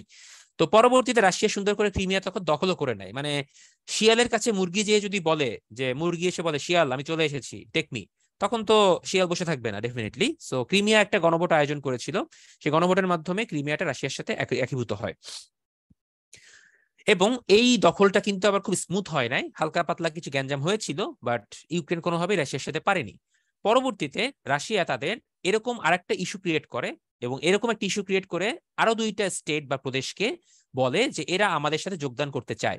ডেফিনেটলি লুহানস্ক এবং দোনেস্ক এই দুইটা অঞ্চল কিন্তু তাদের দেশে রেফারেন্ডাম বা গণভোটের আয়োজন করেছিল, এবং সেখানে জনগণ চেয়েছিল আপনার রাশিয়ার সাথে যুক্ত হতে, কারণ জনগণের দাবি ছিল তাদের সাথে অবশ্যই অনাচার করা হচ্ছে, অত্যাচার করা হচ্ছে এবং তাদেরকে দমন করা হচ্ছে। সো ইউনাইটেড নেশনের যে চার্টার আছে, ইউএন চার্টারের নীতি হচ্ছে কোনো দেশ অন্য কোনো দেশের উপর বহিঃশক্তি হিসেবে আক্রমণ করতে পারবে না। বাট আবার ইন্টারন্যাশনাল ল এর আন্ডারে কিন্তু এই কথাও বলা আছে যে কোনো জায়গায় যদি মানবাধিকার বিরোধী কোনো আইন বা মানবাধিকারের বিরোধিতা বা মানবাধিকার লঙ্ঘন করা হয়, সেখানে মানবাধিকার দমন বা মানবাধিকার লঙ্ঘনটা দমন করার জন্য পদক্ষেপ নেওয়া যাবে। সো এরকম দুইটা কনফ্লিক্টিভ আসলে ফান্ডামেন্টালস এর পরিপ্রেক্ষিতে ইউক্রেন রাশিয়ার মধ্যে এই যেটা ক্রাইসিস বলবো, আমি যুদ্ধ বলবো না, কারণ কেউই কিন্তু এটাকে যুদ্ধ বলে ঘোষণা করেনি, সংকট বলতে হবে। এই সংকটটা সূত্রপাত হয়। সো রাশিয়ার দাবি ছিল আমরা মানবাধিকার দমনে বা মানবাধিকারের লঙ্ঘনটা দমনে সহায়তা করেছি বা করছি। আর অন্যদিকে ইউক্রেনের তাদের লজিকটা হচ্ছে যে রাশিয়া আমাদের বহিঃশক্তি হিসেবে আমাদের সার্বভৌমত্বের উপর অ্যাটাক করেছে। সো ডেফিনেটলি এটার এখনো কোনো সলিউশন হয়নি, চলতেছে। পড়াশোনা করবেন এগুলোর বিষয়ে, চোখ কান খোলা রাখবেন। অরেঞ্জ রেভলিউশন হয়েছিল রাশিয়াতে 2004 সালে নির্বাচনে রুশ সমর্থিত রাষ্ট্রপতি পদপ্রার্থী তিনি কি করেছিলেন, কারচুপি অনিয়ম করেছিলেন। তো ওইটার প্রতিবাদে একটা গণ আন্দোলন হয়েছিল, ওটা কি অরেঞ্জ রেভলিউশন বলা হয়। জাস্ট এটুকু মনে রাখবেন। আচ্ছা, এরপর কিছু কমন ইনফরমেশন। টার্মেনিয়া থেকে শুরু করে পূর্ব ইউরোপের আরো কয়েকটা দেশ যে আছে তাদের কিছু কমন ইনফরমেশন, যেমন হোয়াইট রাশিয়া বলা হয় বেলারুশকে, এটা পড়বেন। চেকোস্লোভাকিয়া আগে কিন্তু একটা দেশ ছিল, তারা ওয়ার্ল্ড কাপও খেলতো, মানে বিশ্বকাপ ফুটবল। পরবর্তীতে চেক প্রজাতন্ত্র এবং স্লোভাকিয়া নামে দুইটা স্বাধীন রাষ্ট্র বিভক্ত হয়। মদের জন্মস্থান পড়তে পারেন ভাই, ওয়াইনের কথা তো আমরা সবাই জানি, এটা জর্জিয়া হচ্ছে মদের জন্মস্থান। আর আর দরকার নাই, গোলাপ বিপ্লবটা দেখতে পারেন চাইলে। এই এইটুকুই। ঠিক আছে, আমি তাহলে এখন একটা পোল কোশ্চেন লঞ্চ করি, পোল কোশ্চেন লঞ্চ করে একটা ব্রেক দিয়ে দিই, আপনারা পোল কোশ্চেনটা লঞ্চ অ্যান্সার করতে থাকেন। 3-4 মিনিট ব্রেক দেই, তারপরে এসে আপনাদের সাথে বাকি অংশটি নিয়ে কথা হবে। ওকে, থ্যাংক ইউ।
Welcome back. আমরা বিরতির পর আবারও ফিরে এলাম আমাদের ক্লাসে। একটা পোল কোশ্চেন লঞ্চ করে গিয়েছিলাম এবং 74% কারেক্ট অ্যান্সার দিয়েছেন। এটা একটু আগে ছিল, তারপর আপনারা 26% ভুল দিয়েছেন। শিখে রাখেন ভাইয়েরা, 24 ফেব্রুয়ারি স্লাইডেই ছিল। আচ্ছা, আমরা একটু দ্রুত গো থ্রু করি এবার। এবার হচ্ছে আপনার উত্তর ইউরোপের কিছু দেশগুলো, স্ক্যান্ডিনেভিয়ান কান্ট্রি বলে যেগুলোকে, মার্ক করা আছে কোন কোনটা স্ক্যান্ডিনেভিয়ান দেশ বা নর্ডিক দেশ: Iceland, Norway, Sweden, Finland, Denmark. এই পাঁচটা নাম ডেফিনেটলি আপনাকে মুখস্থ রাখতে হবে, আমি লিখে দিচ্ছি: আইসল্যান্ড, সুইডেন, ডেনমার্ক, ফিনল্যান্ড, আর হচ্ছে নরওয়ে। এই পাঁচটা কান্ট্রি, এরা কিন্তু একদম উত্তরের দিকে, খুবই উত্তরে, নরওয়েজিয়ান সাগরের পাশে। অর্থাৎ সুইডেন, ফিনল্যান্ড, নরওয়ে, আইসল্যান্ড এবং ডেনমার্ক, পাঁচটা মাস্ট মনে রাখবেন। আচ্ছা, এরপরে আসি কি, এরপরে হচ্ছে আপনার উত্তর ইউরোপের এবার দেশ। উত্তর ইউরোপের বাকি যে দেশগুলো আছে সেই দেশগুলো এখানে দেখতে পাচ্ছেন, যেমন এস্তোনিয়া আছে, লাটভিয়া আছে, লিথুয়ানিয়া, এই টাইপের কয়েকটা দেশ আছে যারা উত্তর ইউরোপের মধ্যে পড়ে। বাট সেগুলো সম্পর্কে এত দরকার নাই, আপনি উত্তর ইউরোপের জাস্ট কিছু ইনফরমেশন এখান থেকে নিয়ে নেন। এটার মধ্যে বিশ্বের বৃহত্তম দ্বীপ গ্রিনল্যান্ডের ব্যাপারটাও আছে, এটা ডেনমার্কের আন্ডারে, এটা একটু মনে রাখবেন। গ্রিনল্যান্ডে কারা বসবাস করে? এস্কিমোরা বসবাস করে। আগুনের দ্বীপ বলা হয় হচ্ছে আইসল্যান্ডকে, আইসল্যান্ড খুবই সুন্দর। আচ্ছা, ফিনল্যান্ডের স্থানীয়দের নাম সুমো, চাইলে পড়তে পারেন, না পড়লেও চলবে। আয়ারল্যান্ডকে এমারেল্ড আইল বলা হয়, এমারেল্ড পাওয়া যায় প্রচুর পরিমাণে। সুইডেন, ফিনল্যান্ড ন্যাটোতে যোগদানের জন্য আবেদন করেছে, ঠিক আছে। আর ফিনল্যান্ড যোগদান করতে পেরেছে এই বছরে, কিন্তু সুইডেন এখনো আবেদনের পরিপ্রেক্ষিতে ওয়েটিং লিস্টে আছে আর কি। ওকে, আচ্ছা, এরপর আসি মধ্য ইউরোপ। মধ্য ইউরোপের অনেকগুলো দেশ আছে, আমি প্রথমেই মধ্য ইউরোপ ভাগ করে দিয়েছিলাম: জার্মানি, চেক প্রজাতন্ত্র, সুইজারল্যান্ড, অস্ট্রিয়া, হাঙ্গেরি, স্লোভেনিয়া, এই টাইপের কয়েকটা দেশ আছে। এই দেশগুলো সম্পর্কে একটু আপনারা হালকা পাতলা জানবো, বাট এর মধ্যে যারা একটু ফেমাস, সেরকম একটা ফেমাস দেশের নাম জানবো, সেটা হচ্ছে জার্মানি। জার্মানি নিয়ে আপনাকে একটু পড়তে হবে, কারণ জার্মানি এমন একটা দেশ যার নাম প্রথমেই চলে আসে হচ্ছে দ্বিতীয় বিশ্বযুদ্ধ সূত্রপাতের মূল নায়ক হিসেবে, জার্মানির হিটলারের নামটা চলে আসে। বাট জার্মানিকে আপনি যাই বলেন না কেন, ইউরোপের প্রধান অর্থনীতি বা সব থেকে উন্নত দেশের হিসেবে জার্মানি কিন্তু 1 নম্বরে আছে, প্রচুর পরিমাণে উন্নত জার্মানি ইউরোপিয়ান ইউনিয়নের কান্ট্রিগুলোর মধ্যে। তো 1815 সালে হচ্ছে জার্মান রাজ্যগুলো একটা কনফেডারেশন গঠন করে। একটু ইতিহাস জানবেন, হিটলার 1933 সালে চ্যান্সেলর নির্বাচিত হয়ে জার্মানির তৃতীয় কনফেডারেশন ঘোষণা করেন এবং ভার্সাই চুক্তির শর্তসমূহ ভঙ্গ করা শুরু করেন। What is that? What is Versailles চুক্তি? ভার্সাই চুক্তি হচ্ছে 1919 সালে প্রথম বিশ্বযুদ্ধের পরে ইউরোপের জার্মানির উপরে চাপিয়ে দেওয়া একটা চুক্তি, যেটা আপনার ইংল্যান্ড বা যুক্তরাজ্য এবং যুক্তরাষ্ট্র তারা মিলে করেছিল। অর্থাৎ প্রথম বিশ্বযুদ্ধের ক্ষয়ক্ষতি অনেক দায়ভার জার্মানিকে নিতে বাধ্য করা হয়েছিল, কাইন্ড অফ জার্মানিকে একদম কোণঠাসা করে দেওয়ার জন্য এই ভার্সাই চুক্তিতে স্বাক্ষর করতে বাধ্য করা হয়। জার্মানি ওয়াজ, কি বলবো এটাকে, মানে একদমই অসহায় টাইপের ছিল, কিছু করতে পারে নাই। তখন সাইন করার পরে ওই যে জার্মানিদের মধ্যে একটা ন্যাশনালিজম, বা এটাকে আমি আসলে উগ্র জাতীয়তাবাদ বলবো, নর্মাল জাতীয়তাবাদ না, সেই জাতীয়তাবাদের শক্তিতে বলিয়ান হয়ে পরবর্তীতে 1933 সালে হচ্ছে তারা এই ভার্সাই চুক্তি ভঙ্গ করে, এবং এই ইন দ্য মিন টাইম তারা নিজেদের মধ্যে বেশ কিছু উন্নয়ন সংগঠন করে। পরবর্তীতে 6 বছর পর 1939 সালে জার্মানি শুরু করে কি, আমরা পার্শ্ববর্তী দেশগুলো দখল করা শুরু করব। পোল্যান্ডের দানজিক বন্দর আক্রমণের মধ্যে দ্বিতীয় বিশ্বযুদ্ধ তারা শুরু করে দিয়েছিল, এবং ধীরে ধীরে পোল্যান্ড দখল করে তারা রাশিয়ার দিকে চলে যায়। এইদিকে জার্মানি থেকে শুরু করে তারা এই দক্ষিণ দিকে গিয়ে ইটালির দিকে অগ্রসর হয়, ইটালিকেও দখল করে নেয়। অর্থাৎ পুরোপুরি মানে কলোনিয়ালিজমের একটা উগ্র জাতীয়তাবাদের চিন্তা বা সাম্রাজ্যবাদের সূত্রপাত ঘটায়, কিন্তু পারে না। শেষ পর্যন্ত কি হয়েছিল আপনারাই জানেন, পরাজিত হয়ে 1945 সালে হিরোশিমা নাগাসাকিতে বোম ব্লাস্টের মাধ্যমে দ্বিতীয় বিশ্বযুদ্ধ শেষ হয়। সো দ্বিতীয় বিশ্বযুদ্ধের নাম আসলে জার্মানির নামটা আসবে, এবং তার সাথে সাথে চলে আসবে অ্যাডলফ হিটলারের নাম। হিটলারের একটা গোপন পুলিশ বাহিনী ছিল, গেস্টাপো। তার বিখ্যাত উক্তি, যুদ্ধই জীবন, যুদ্ধই সার্বজনীন। কেউ যদি আমাকে বলেন ভাই এটা কি আপনার পার্সোনাল ওপিনিয়ন, আমি বলবো না ভাইয়া, এটা কোনোভাবেই হতে পারে না, খুবই উগ্র চিন্তা ভাবনা, এটা করা যাবে না। বার্লিন প্রাচীর জার্মানিকে ভাগ করার জন্য একটা প্রাচীর করা হয়, বার্লিন প্রাচীর বলা হয় যেটাকে। 1961 সালে দুই জার্মানিকে বিভক্তকারী দেয়াল নির্মাণ করা হয়, পরবর্তীতে 28 বছর পর সেটা আবার ভেঙেও ফেলা হয়। তো সব থেকে অবাক করার বিষয় হচ্ছে 1990 সালের 3রা অক্টোবর মাঝরাতে দুই জার্মানি পুনরায় একীভূত হওয়ার আগ পর্যন্ত জার্মানি কিন্তু ওয়ার্ল্ড কাপ জিতেছিল 1974 সালে। কিন্তু সেই জার্মানি ওয়ার্ল্ড কাপটা জিতেছিল ওয়েস্ট জার্মানি। তো আপনারা যারা ব্রাজিল আর্জেন্টিনার কাপ নিয়ে মানে ঝামেলা করেন আর কি, ঝগড়াঝাটি করেন, বিবাদ করেন যে পেলে বিশ্বকাপ জিতে নাই, 3টে ওই কাপ জিতছে, তাদের জন্য বলবো তাদের কিন্তু জার্মানিও কিন্তু কাপ জিতে নাই, জার্মানির কিন্তু ওয়েস্ট জার্মানি কাপ জিতছে, ইস্ট জার্মানি তো জিতে নাই। তো টোটাল জার্মানি তো জেতা হলো না। সেই ধরনের কিছু ফানি লজিক দেখি, হোয়াট এভার। তো এটা একটু মনে রাখবেন যে জার্মানি 28 বছর কিন্তু বিভক্ত ছিল দুইটা পার্টে। জার্মানি কিছু ইম্পর্টেন্ট ইনফরমেশন হচ্ছে অ্যালবার্ট আইনস্টাইনের জন্ম জার্মানিতে। ইহুদিদের উপর অত্যাচারের জন্য তিনি পরবর্তীতে ইউএসএ তে গিয়ে আশ্রয় নেন এবং সেখানে অটো হান যে ফিশন বিক্রিয়া আবিষ্কার করেছিলেন, সে অটো হান এবং ওপেনহেইমারের সাথে মিলিত হয়ে তিনি পারমাণবিক বোমার জন্য কিন্তু ফর্মুলা তৈরিতে সহায়তা করেছিলেন। সো কাইন্ড অফ এটা কিন্তু আপনার আইনস্টাইনের সাথেও কিন্তু আপনার এই নাগাসাকিতে বোমা বম ব্লাস্টের কাহিনী জড়িত। যাই হোক, জার্মানি স্থানীয় ভাষায় পরিচিত হচ্ছে ডয়েচল্যান্ড নামে। জার্মানির ফ্রাঙ্কফুর্ট বিখ্যাত বইমেলার জন্য। জার্মানির একটা সুন্দর ফুটবল মিউজিয়াম আছে। আপনারা জানেন যে ইউরোপিয়ান কান্ট্রিগুলো ফুটবল নিয়ে খুবই মানে আগ্রহী। তো জার্মানির ফুটবল মিউজিয়ামটা হচ্ছে ডর্টমুন্ডে, যেটা হচ্ছে ডয়েচ ফুটবল মিউজিয়াম, এইভাবে উচ্চারণ করে তারা। তো ওইটাতে দেখেছি, আমি গিয়েছিলাম গত মাসেই, আমার একটা ট্রেনিং এর পারপাসে গিয়েছিলাম, ইউরোপের কয়েকটা দেশ দেখা হয়েছে সেখানে। তো ডটমুন্ড মিউজিয়ামটা definitely one of the best, অর্থাৎ তাদের 4টা ওয়ার্ল্ড কাপের যে হিস্টোরি আছে সবকিছু ওখানে আছে। প্রায় 4 তলা 5 তলা একটা উঁচু বিল্ডিং এর মতো, ভবনের মতো বিশাল। তার মধ্যে প্রতিটা ফ্লোরেই হচ্ছে বিভিন্ন এলিমেন্ট সাজানো আছে। এটা দিয়ে যেমন ব্রাজিলকে 7 আপ খাওয়ানোর সেই ফুটবলটাও তারা রেখে দিয়েছে, একদম তারিখ উল্লেখ সহ। আমার কাছে ছবিও আছে, তুলে নিয়ে আসছি। আবার ফাইনালে মারিও গোর্জের সেই ভলি করা গোলের যে বুট দিয়ে মারিও গোর্জে গোল করে আর্জেন্টাইন সাপোর্টারদের মন ভেঙেছিলেন, সেই বুটটাও কিন্তু ওখানে আছে। তো সবকিছুই রাখা আছে, ডেফিনেটলি ওর্থ অফ ভিজিট। আচ্ছা, আর কি আছে দেখি, এবার আরো কয়েকটা কান্ট্রি পড়ি। অস্ট্রিয়ার কথা পড়ি একটু আমরা, মধ্য ইউরোপের আর একটা কান্ট্রি। প্রথম পোস্ট কার্ড চালু হয়েছিল অস্ট্রিয়াতে। ইউরোপের প্রবেশদ্বার, এটা ইম্পর্টেন্ট, মার্ক করে দিলাম অস্ট্রিয়ার ভিয়েনাকে। সুইজারল্যান্ড ইউরোপের হয়েও ইউরোপিয়ান ইউনিয়নের সদস্য না। এই জন্য ইউরোপিয়ান ইউনিয়নের কান্ট্রিভুক্ত দেশগুলোতে ইউরো মুদ্রা চললেও বা ইউরো কারেন্সি চললেও সুইজারল্যান্ডে গিয়ে আপনার ইউরো চলবে না, সেখানে ফ্রাঙ্ক ইউজ করতে হয়। সুইজারল্যান্ডে অনেক সদর দপ্তর আছে, ডব্লিউএইচও, ডব্লিউএমও, উইপো, আনটাচ, আইএলও। আপনারা যদি বলেন ভাই এগুলো সম্পর্কে একটু বলেন না, আমি বলবো না ভাই, ওই যে প্রথম ক্লাসে সিলেবাস পড়িয়েছি না, সংগঠনের সময় এগুলো সব পড়ানো হবে, টেনশনের কোনো কারণ নাই। ওকে ওকে, এই হচ্ছে মধ্য ইউরোপ। আমরা চলে যাই হচ্ছে একটু দক্ষিণ ইউরোপ। দক্ষিণ ইউরোপের দেশগুলো একটু গাঢ় সবুজ কালি দিয়ে মার্ক করা আছে, দেখেন। সার্বিয়া, ক্রোয়েশিয়া থেকে শুরু করে মেসিডোনিয়া, আলবেনিয়া, গ্রিস এবং ইটালি, তার সাথে ভ্যাটিকান সিটি। তো এখান থেকে একটু জিনিসপত্র দেখি, ইটালির কথাবার্তা পড়ি। ইটালির ইতিহাস। সান মেরিনো এবং ভ্যাটিকান সিটি নামে দুইটা স্বাধীন রাষ্ট্র ইটালির মধ্যে অবস্থিত। ইটালিতে প্রথম অপেরা চালু হয়েছিল, আপনারা অপেরার নাম জানেন। ইটালিতে রেনেসা নামে একটা বিপ্লব শুরু হয় 14th শতাব্দীতে। রেনেসার মানে হচ্ছে নবজীবন, মানে পুনর্জাগরণ। ইটালির কিছু বিখ্যাত ব্যক্তির নাম মনে রাখবেন। মাইকেল অ্যাঞ্জেলো চিত্রশিল্পী, এটা মাস্ট। তার বিখ্যাত ভাস্কর্য হচ্ছে আপনার creation of Adam, Moses and David, অর্থাৎ ব্যক্তির নাম দেখেন, অ্যাডাম, মোজেস, ডেভিড, নামে নামে মনে রাখবেন, ঠিক আছে? লিখে দিলাম। লিওনার্দো দা ভিঞ্চির নাম তো মনে রাখতেই হবে মোনালিসার জন্য। এছাড়া তার আরেকটা চিত্রকর্ম হচ্ছে লাস্ট সাপার, দুইটাই দেখা হয়েছে। আর লিওনার্দো দা ভিঞ্চি হচ্ছে এরোপ্লেনের একটা মডেল তৈরি করেছিলেন, উড়োজাহাজের মডেল সর্বপ্রথম তৈরি করেছেন, এটা একটু মনে রাখবেন। বাইজেন্টাইন সাম্রাজ্য। বাইজেন্টাইন সাম্রাজ্য হচ্ছে আপনার পূর্বাঞ্চলীয় রোমান সাম্রাজ্য, এবং বাইজেন্টাইনের নিচেই ছিল কনস্টান্টিপল বা আপনার তুরস্কের ইস্তানবুল। জুলিয়াস সিজারের নামটা বলতে ভুলে গেছি ভাই, এটা একটু পড়েন।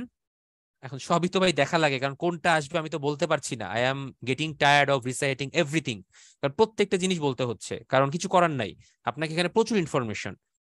ঠিক আছে, এখানেই অনেকে ঘাবড়ায় যায়। তো আমি আপনাদেরকে একটু দাঁড়ান, একটু পজ দেই, একটু মোটিভেশন দিই আবার 2-3 মিনিট, তাহলে আপনারা আবার উৎসাহ পাবেন। মোটিভেশনটা এইভাবে দিব যে ঘাবড়ে গেলে চলবে না। এই অংশটাতে আপনি যদি এরকম করেন যে আমি এই দুইটা ক্লাসে কিচ্ছু পড়বো না, আমাকে আর ফাঁকিবাজ বলেন না ভাই। আপনি যদি কেউ মনে করেন যে আমি এই দুইটা ক্লাসে কিচ্ছু পড়বো না, জাস্ট এই পিডিএফ দুইটা একটু চোখ বুলায় যাব, এখান থেকে কমন পড়লে পড়বে, না পড়লে না পড়বে, আমি আপনাকে বলবো ভাইয়া মোর দ্যান এনাফ, আর কিচ্ছু লাগবে না। একটা ছোট্ট টেকনিক বলে দিলাম। জাস্ট পিডিএফ দুইটা পড়েন যদি এত পড়া পড়তে কষ্ট হয় আমাদের প্রিপারেশন বুক বা গাইড বইতে এত পড়াশোনা দেখে। ঠিক আছে, এইটাই হচ্ছে আপনাদের জন্য ভালো মোটিভেশন। আই থিঙ্ক এর বেশি মোটিভেশন আর দেওয়া পসিবল না। আর এরপরে যদি কারো এগুলো পড়তেও কষ্ট হয় ভাই, তাহলে আমি বলবো ভাই প্লিজ বিসিএস আপনার জন্য না। কারণ সরি টু সে, বাট শুনতে অড লাগতে পারে, বিসিএস হচ্ছে এমন একটা জিনিস যেখানে আপনার প্রচুর ধৈর্য, প্রচুর অধ্যবসায় এবং প্রচুর পরিশ্রম প্রয়োজন। এগুলা না করলে আসলে কেউ আসতে পারে নাই। বিলিভ মি ভাই, আমি হয়তো এতগুলো আপনার হয়তো ইনফরমেশন মুখস্থ করি নাই বা হয়তো মনে রাখতে পারি নাই, বাট চেষ্টা করেছিলাম যতগুলো মনে রাখা যায়। ঠিক আছে, সুখী আপু, আপনার প্রশ্ন কেন দেখবো না, আমি তো দেখেছি। আমি একটা টপিকে কথা বলছি তো তাই আপনারটা অ্যান্সার করি নাই। প্রবেশদ্বার এবং দ্বার ভিন্ন কিনা? আমার জানা মতে ভাই হচ্ছে প্রবেশদ্বার এবং দ্বার হচ্ছে, মানে প্রবেশদ্বারটা বোঝানো হয় হচ্ছে, মনে করেন আপনি কোনো একটা আহ, প্রাসাদে প্রবেশ করবেন। তো প্রাসাদে প্রবেশের জন্য একটা প্রবেশদ্বার থাকে না, তো ওরকম মহাদেশগুলো প্রবেশের জন্য বা মহাদেশে প্রবেশের জন্য একটা স্পেশাল জায়গা থাকে। স্পেশাল জায়গা বলতে এরকম না যে এটা দিয়ে আপনাকে ঢুকতে হবে, মানে এটা হচ্ছে জিওগ্রাফিক্যাল একটা লোকেশন, অর্থাৎ এই দিক দিয়ে ইজিলি ঢোকা যায় বা এই দিক দিয়েই সবাই মোটামুটি ইজিলি ইউরোপে অ্যাক্সেস করতে পারবে বা এশিয়া অ্যাক্সেস করতে পারবে। এটাকেই প্রবেশদ্বার বলে। তো আর দ্বার হচ্ছে, আপনি দ্বার তো ভিন্ন ভিন্ন ক্ষেত্রে ইউজ করা যেতে পারে। আপনার একটা ঘরের দরজাকেও দ্বার বলে, আবার অন্য কিছুকেও দ্বার বলে। সো এটা আলাদা আসলে কিছু বলা কষ্টকর, বা এটা মানে ডিফারেন্সিয়েট করা একটু টাফ। ঠিক আছে, আচ্ছা। তো যেটা বলছিলাম ভাইয়া, যে হয়তো আমি সবকিছু পড়ে যাই নাই, কিন্তু তারপরেও কিন্তু মানে হয়ে গেছে। তো ডেফিনেটলি এটা তাকদির, লাক বা পরিশ্রম সবকিছুর মাধ্যমেই হয়। আপনি আজকে হয়তো একটু পরিশ্রম করে কষ্ট করে পড়লেন, তো আল্লাহ আপনার এই কষ্টটা দেখলেন, দেখার পরে আপনাকে হয়তো এমন এক সুন্দর একটা প্রশ্নের সম্মুখীন করবে যেটা আপনি এর মধ্যেই হয়তো কমন পেয়ে যাবেন। ব্যাস, হয়ে গেল। যেভাবে এভাবেই কিন্তু তাকদির নির্ধারণ করা হয়। তো আপনি পরিশ্রম করেন, ডেফিনেটলি আপনার সাফল্য আসবে। ওয়েট, অনেকগুলো প্রশ্ন দেখছি ভাই, অনেকগুলো প্রশ্ন আসতেছে। একই কথা ভাইয়া, ফরেন ক্যারিয়ার কিনা? আমি, জি ভাই, আমার নামটা তো জানেন, সাব্বির। আমি 38তম বিসিএস থেকে পররাষ্ট্র মন্ত্রণালয়ে কর্মরত আছি। আশা করি আমাকে অনেক জায়গায় কথাবার্তা শুনবেন, এর পরেও বিজ্ঞানে শুনবেন, ম্যাথে শুনবেন বা ইন্টারন্যাশনাল অ্যাফেয়ার্স ফুল টাইম শুনবেন। সো প্লিজ এই পরিচয় টরিচয় নিয়ে জিজ্ঞেস করেন না। আমি নর্মালি দেই না ক্লাসের শুরুতে বা শেষে, বাট দিলাম যেহেতু অনেকগুলা, মানে অনেকজন জিজ্ঞেস করেছেন।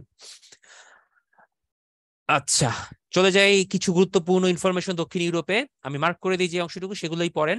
ইউরোপের সর্বশেষ স্বাধীন রাষ্ট্র হচ্ছে কসোভো 2008 সালে। ওকে। ভ্যাটিকান সিটির অন্য নাম হচ্ছে দ্য হলি সিটি। ক্ষুদ্রতম স্বাধীন রাষ্ট্র ভ্যাটিকান সিটি। সার্বিয়ার পুরো নাম ছিল যুগোস্লাভিয়া। যুগোস্লাভিয়া বা ইউগোস্লাভিয়া নামে এখন কোনো দেশ নাই, তার নাম এখন সার্বিয়া। মন্টিনিগ্রো হচ্ছে সার্বিয়া অ্যান্ড মন্টিনিগ্রো থেকে ভাগ হয়ে দুইটা আলাদা রাষ্ট্র গঠিত হয়েছে, একটা সার্বিয়া, একটা মন্টিনিগ্রো। এটা 193তম স্বাধীন দেশ। হ্যাঁ সাজ্জাদ ভাই, আমার ব্যাকগ্রাউন্ড বুয়েট, ইলেকট্রিক্যাল ইঞ্জিনিয়ারিং।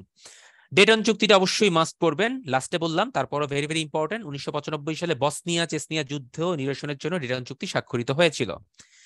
এই হচ্ছে মোটামুটি ভাই ইউরোপের ব্যাপার স্যাপার। অনেক কথা বলছি, প্রতিটা লাইন পড়ায় পড়ায় গেছি, এখন খালি মার্ক করে যাব, বাকিগুলো আপনাদেরকে পড়ে নিতে হবে। এই প্রশ্নের একটা অ্যান্সার দেন তো দেখি, কেউ পারেন কিনা? চ্যাট বক্সে অ্যান্সার দেন।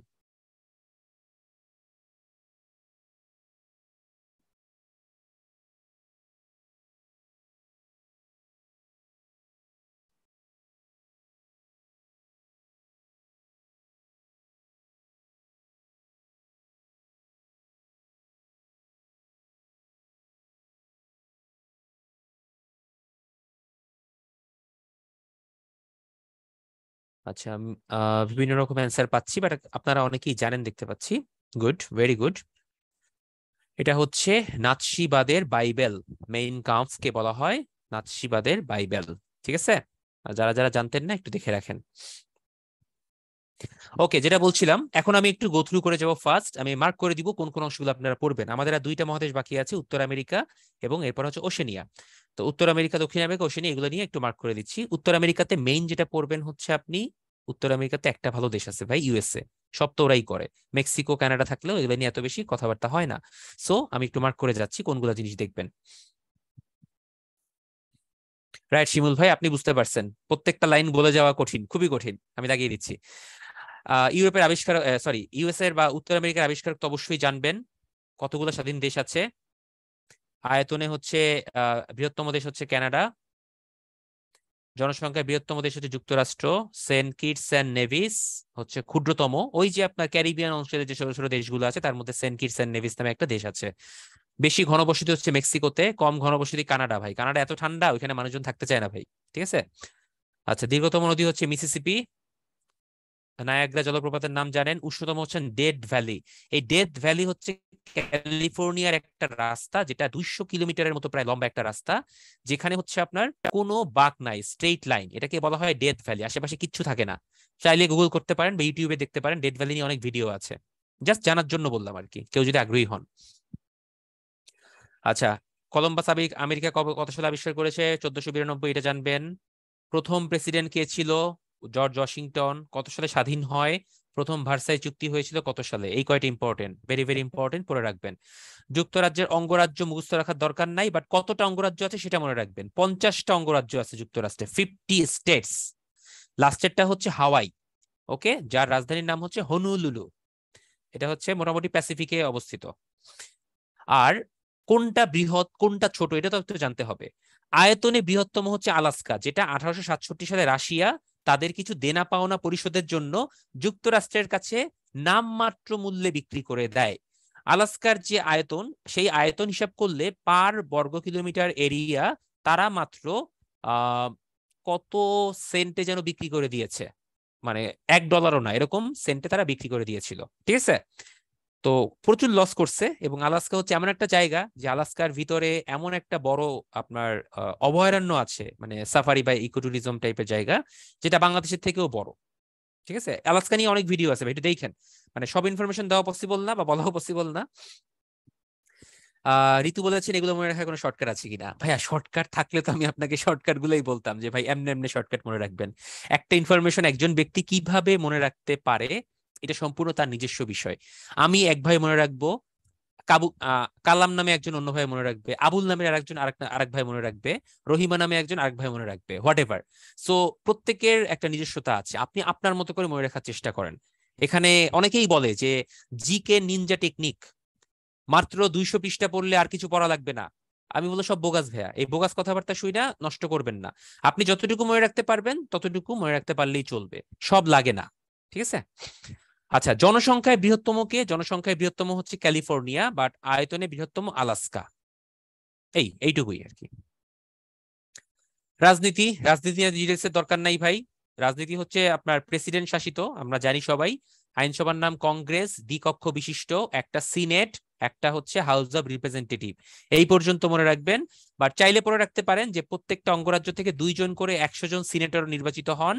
প্রেসিডেন্ট নির্বাচন সরাসরি ভোটের মাধ্যমে না হয়ে 100 জন সিনেটর, 435 জন ওই যে হাউস অব দ্য রিপ্রেজেন্টেটিভের রিপ্রেজেন্টেটিভ, এবং ডিস্ট্রিক্ট অফ কলম্বিয়া 3 জন সদস্য, এদের মাধ্যমে ইলেকটোরাল কলেজের ভোটের উপর প্রেসিডেন্ট প্রার্থীর জয় পরাজয় নির্ভর করে। ঠিক আছে। তো টোটাল 200, মোট 538টা হচ্ছে আপনার এরকম ভোট থাকে। এর মধ্যে আপনাকে জিততে হলে ওই 2/3 পাওয়ার দরকার নাই, আপনি 50%-এর একটা বেশি পেলেই চলবে। তার মানে 50% হচ্ছে 269, তার সাথে 1 যোগ করলে হয় 270। ওকে। সো এই 270টা ইলেকট্রিক্যাল কলেজের ভোট পেতে হবে। আচ্ছা, তো সব থেকে ক্যালিফোর্নিয়া ইলেকট্রিক্যাল কলেজ ভোটের সংখ্যা বেশি, কারণ এখানে জনসংখ্যাও বেশি, তাই ওখানে ভোটের সংখ্যাও বেশি। সো এই স্লাইডটা মোটামুটি ইম্পর্টেন্ট আছে, চাইলে পড়ে ফেলতে পারেন। নৌঘাটি, কোথায় কোথায় ঘাটি আছে দেখতে পারেন চাইলে, অনেকগুলো জায়গাতেই তাদের নৌঘাটি আছে। জিবুতি আছে আফ্রিকাতে, গ্রিসে আছে, সাউথ ইউরোপে, ইতালিতে আছে, জাপানে আছে, দক্ষিণ কোরিয়া থেকে 18টা দেশে দেখেন যুক্তরাষ্ট্রে নৌঘাটি আছে। মানে পুরো বিশ্ব তারা পেঁচায় রাখছে। ঠিক আছে।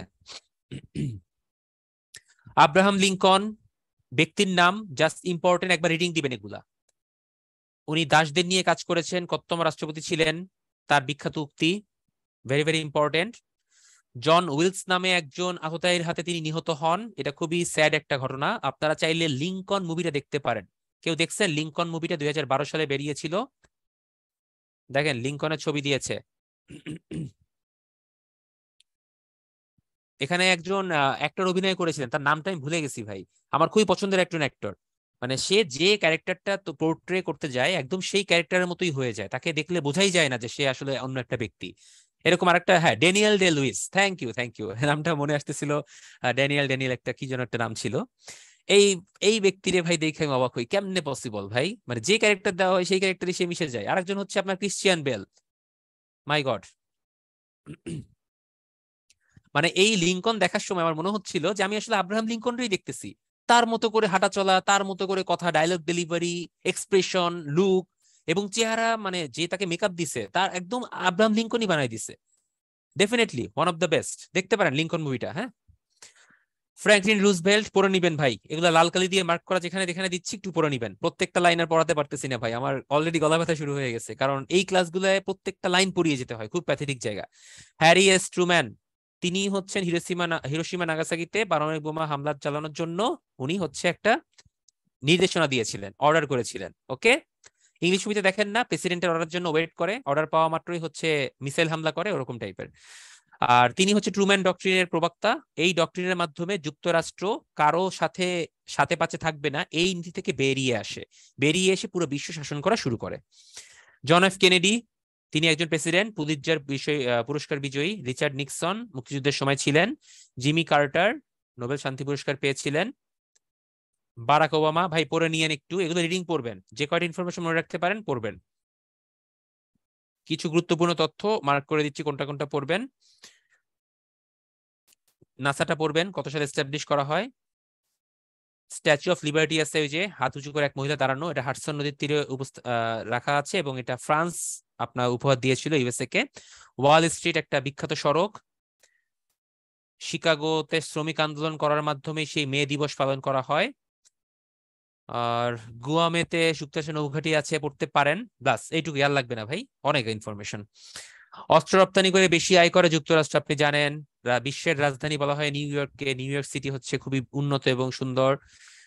টাইটানিক পরে নিয়েন ভাইয়া, প্রথম এইচটুকিও সেখানেই পাওয়া গেছে। আর নারীরা ভোটাধিকার পায় 1920 সালে। সিলিকন ভ্যালি যুক্তরাষ্ট্রে অবস্থিত। পারমাণবিক বোমার আবিষ্কারক ওপেনহেইমার, ওপেনহেইমারের নাম আমি একটু আগে বলেছিলাম আইনস্টাইনের সাথে পড়ানোর সময়। ইউএসএ প্রতিরক্ষা দপ্তর হচ্ছে পেন্টাগন, বলে না পেন্টাগন থেকে একজন মুখপাত্র বলেছেন, এরকম ভাবে নিউজে বলে না, তো পেন্টাগন মানে হচ্ছে ইউএসএ প্রতিরক্ষা যে সদর দপ্তর, সেটাকেই পেন্টাগন বলা হয়। আরো কিছু গুরুত্বপূর্ণ তথ্য কানাডা সংক্রান্ত। কানাডা বিশ্বের দ্বিতীয় বৃহত্তম রাষ্ট্র। কানাডায় হচ্ছে দ্বি কক্ষ বিশিষ্ট আইনসভা আছে। ম্যাপেল লিফ বা লিলি ফুলের দেশ হচ্ছে কানাডা। কমনওয়েলথভুক্ত বৃহৎ দেশ কানাডা। আর লাগবে না। ও, বর্তমান ইনফরমেশন একটু পড়েন ভাইয়া, কানাডা ইন্ডিয়ার মধ্যে ঝামেলা চলতেছে, আমি জানি আপনারা সবাই এগুলো ফলো করতেছেন, সো আলাদা করে আমি আর বলতেছি না, ঠিক আছে। যুক্তরাষ্ট্রের নারীরা প্রথম ভোটাধিকার লাভ করা হচ্ছে 1920 সালে। পোল কোশ্চেনটা লঞ্চ করার কোনো দরকার নাই। এবার আসি মধ্য আমেরিকা, ম্যাপটা একটু দেখেন। মধ্য আমেরিকায় কি কি দেশ আছে? মধ্য আমেরিকাতে দেশগুলো হচ্ছে আপনার গুয়েতেমালা, যেটার সাথে মাঝে মধ্যে ফুটবল ম্যাচ হয়, Honduras, Nicaragua, Costa Rica, Panama, El Salvador. এই যে কোস্টারিকার নাম তো আপনারা জানেন, কোস্টারিকা প্রায় ফুটবল খেলে। পানামা খেলার জন্য আপনি পানামা জানবেন, পানামা কিন্তু খুবই সুন্দর একটা জায়গা, ঠিক আছে। তারপরে মধ্য আমেরিকার উপরে কিন্তু কিউবা ছিল, কিউবার হাভানার কথা বলি নাই, হাভানা খুবই সুন্দর একটা জায়গা ভাই। কিউবার হাভানাতে একটা বিখ্যাত উপন্যাস রচিত হয়েছে হাভানার সি বিচকে অবলম্বন করে, ফেমাস একটা নোভেল। আর্নেস্ট হেমিংওয়ে রাইটার, বলে দিলাম ইংলিশ লিটারেচারের প্রশ্ন, বলেন। এবার তো পারা উচিত।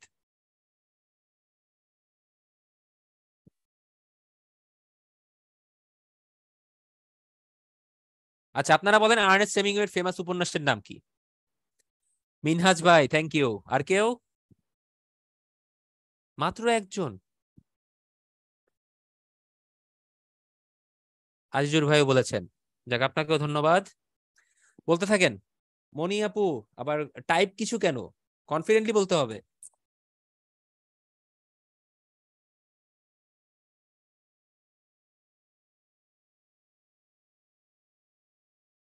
আচ্ছা ঠিক আছে, আর দরকার নাই। না ভাই, হাভানা সং না আপু, হাভানা সং নিয়ে কিছু না, এটা একটা নোভেলের কথা বলেছি, উপন্যাস। এটা হচ্ছে the old man and the sea, famous উপন্যাস আর্নেস্ট হেমিংওয়ের। Old man and the sea, এটা হচ্ছে ফেমাস, এবং এটাই হচ্ছে আপনার অনেকগুলো পুরস্কার পেয়েছে। তো এই উপন্যাস একটু পড়েন, ঠিক আছে। এত সুন্দর করে লিখেছে, মানে আপনার মাত্র কয়দিনের ঘটনা, 3 দিন আগের দিনে, মানে সব মিলে 4 দিনের ঘটনা, সব মিলে এই 4 দিনের ঘটনা নিয়ে এত সুন্দর একটা উপন্যাস লেখা যায়, মাই গড, পড়তে পারেন। তো যেটা বলছিলাম, মধ্য আমেরিকার কথাবার্তা একটু দেখি কি কি আছে। পানামা খাল কত সালে হস্তান্তর করে পড়ে রাখবেন। প্রেরি তৃণভূমি হচ্ছে মধ্য আমেরিকা অঞ্চলে অবস্থিত। আহ বেলিজের পূর্ণাঞ্চল দরকার নাই, এটা মধ্য আমেরিকার বৃহত্তম দেশ হচ্ছে নিকারাগুয়া। পানামা খাল চালু হয় কত সালে এবং কাকে কাকে সংযুক্ত করছে, ব্যাস, আর কিচ্ছু না। আচ্ছা, এবার দেখি নিচের দিকে ক্যারিবিয়ান অঞ্চলে। ক্যারিবিয়ান অঞ্চলে অনেকগুলো দেশ আছে, বাহামাস, কিউবা, মানে মধ্য আমেরিকার মধ্যেই পড়ে, কিউবাটা আগে বলে ফেলছি আর কি আমি। তারপর বাহামাসের নাম শুনেছেন আপনারা। এই জায়গাগুলোতে কিন্তু মানুষজন বেড়াতে যায়, ডোমিনিক রিপাবলিক, হাইতি, ঠিক আছে। আপনারা কি দেখছেন যে আহ মানে এই জায়গার দুই পাশে হচ্ছে আপনার, এক পাশে ক্যারিবিয়ান সাগর, এক পাশে নর্থ আটলান্টিক, এই পাশ দিয়ে চিন্তা করলে একটু পূর্ব দিকে পশ্চিম দিকে গেলে হচ্ছে আবার আপনার প্যাসিফিক। সো আটলান্টিক ক্যারিবিয়ানের সব থেকে ভালো সৌন্দর্য উপভোগ করতে হলে আপনাকে যেতে হবে কিউবা, হাইতি, বাহামাস, ঠিক আছে। এই জায়গাগুলো হচ্ছে একদম বেস্ট। ওয়েস্ট ইন্ডিজ নামে ভাই কিছু নাই, ভাই ওয়েস্ট ইন্ডিজ বলে কিছু নাই। এই দেশগুলো মিলে সম্মিলিত হবে একটা ক্রিকেট খেলতো, তাদেরকে ওয়েস্ট ইন্ডিজ বলা হতো, যাদেরকে বর্তমানে উইন্ডিজ বলা হয়। ওই যে সেন্ট কিটস অ্যান্ড নেভিস। তারপরে হচ্ছে আপনার 2007 সালে ওয়ার্ল্ড কাপ হয়েছিল না, ক্রিকেট ওয়ার্ল্ড কাপ, আপনার ওয়েস্ট ইন্ডিজে বা ক্যারিবিয়ান অঞ্চলে। ওই জায়গাগুলোর নাম হচ্ছে সবগুলো মিলে ওয়েস্ট ইন্ডিজ নামে খেলে। আচ্ছা, তো যেটাই ছিলাম, ক্যারিবিয়ান সম্পর্কিত কিছু গুরুত্বপূর্ণ তথ্য। Antigua and Bermuda, pearls of Antilles Cuba নামে পরিচিত। সেন্ট লুসিয়াও একটা দেশ, এই দ্বীপটা গড়ে উঠেছে আগ্নেয়গিরি অগ্নুৎপাতের মাধ্যমে। কিউবা উপনিবেশ ছিল স্পেনের দীর্ঘ 400 বছর। দেখছেন কি কাজ করছে, নর্থ আটলান্টিক পাড়ি দিয়ে কিউবারে দখল করে রাখছে। এই হচ্ছে স্পেন। যাই হোক, এবার আমরা চলে আসি দক্ষিণ আমেরিকা। দক্ষিণ আমেরিকাতে অনেকগুলো দেশ আছে, আমরা জানি যে এখানে ফুটবল খুবই জনপ্রিয়, এবং আমরা সবাই দক্ষিণ আমেরিকা অ্যাটলিস্ট কতগুলো দেশের নাম জানি। কারণ আমরা যারা যারা ফুটবল ফলো করি তারা at least Brazil, Argentina, Paraguay, Uruguay, Chile, Bolivia, Ecuador, Colombia, Peru, তাই না? এই নামগুলো তো নিশ্চয়ই আপনার আননোন না, এগুলোর নাম প্রায় জানতে হয় বা শুনতে হয় আর কি। সো এই দেশগুলোই হচ্ছে আপনার দক্ষিণ আমেরিকাতে। দক্ষিণ আমেরিকার এক নজরে দীর্ঘতম নদী, সর্বোচ্চ, হ্যান ত্যান হ্যান ত্যান, ভাই একটু পড়ে নিয়ে এগুলা, আমি আর এখানে সময় নষ্ট করছি না। কিছু গুরুত্বপূর্ণ তথ্য দেখবো এখান থেকে দক্ষিণ আমেরিকা নিয়ে। চির বসন্তের দেশ বলা হয় ইকুয়েডরকে। ইকুয়েডরের ওয়েদার খুবই সুন্দর, সমুদ্র বিশ্ব থেকে অনেক উপরের দিকে, খুবই সুন্দর জায়গা। পৃথিবীর সর্বদক্ষিণের নগরী হচ্ছে চিলি। খেয়াল করে দেখেন, চিলি কিন্তু লম্বা একটা জায়গার মতো। তো এই জায়গাটা হচ্ছে বলা হয় হচ্ছে পৃথিবীর প্রায় সবার দক্ষিণে এই জায়গাটা, এই যে, ঠিক আছে, এই জায়গাটা। আচ্ছা, তো এরপর আর কি আছে দেখি, কোনটা কোনটা আমাদের পড়তে হবে। এখানে খুব বেশি আমার মনে হয় না দরকার আছে। ব্রাজিলের বর্তমান প্রেসিডেন্টের নামটা একটু পড়েন ভাই, এই লুলার নামটা প্রায় শুনতে হয় বিভিন্ন জায়গায়, লুলা দা সিলভা, ঠিক আছে, একটু মনে রাখেন। পৃথিবীর ছাদ বলা হয় পামির মালভূমিকে। বৃহত্তম হ্রদ হচ্ছে টিকি টাকা। অতীতের বিখ্যাত ইনকা সভ্যতা পাওয়া যায় পেরুতে। পেরুতে যে ইনকা সভ্যতা পাওয়া যায়, এরকম আরেকটা সভ্যতা আছে যার নাম মায়া সভ্যতা, ঠিক আছে।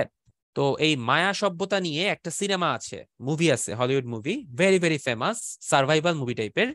দেখছেন মেবি, অনেকেই দেখছেন। বিপুল ভাই বলেছেন আমি এত দেশের নাম কিভাবে জানি? ভাই দেশের ইনফো জানি হচ্ছে ভাই পড়তে পড়তে হয়ে গেছে, খোঁজ খবর করতে করতে হয়ে গেছে। আমার অনেক সময় দিতে হয়েছে, এটা এমনি এমনি হবে না। আপনাদেরকে পড়াতে পড়াতে অনেক কিছু শিখছি, সব সব জায়গা থেকেই শিখতে হয় ভাই।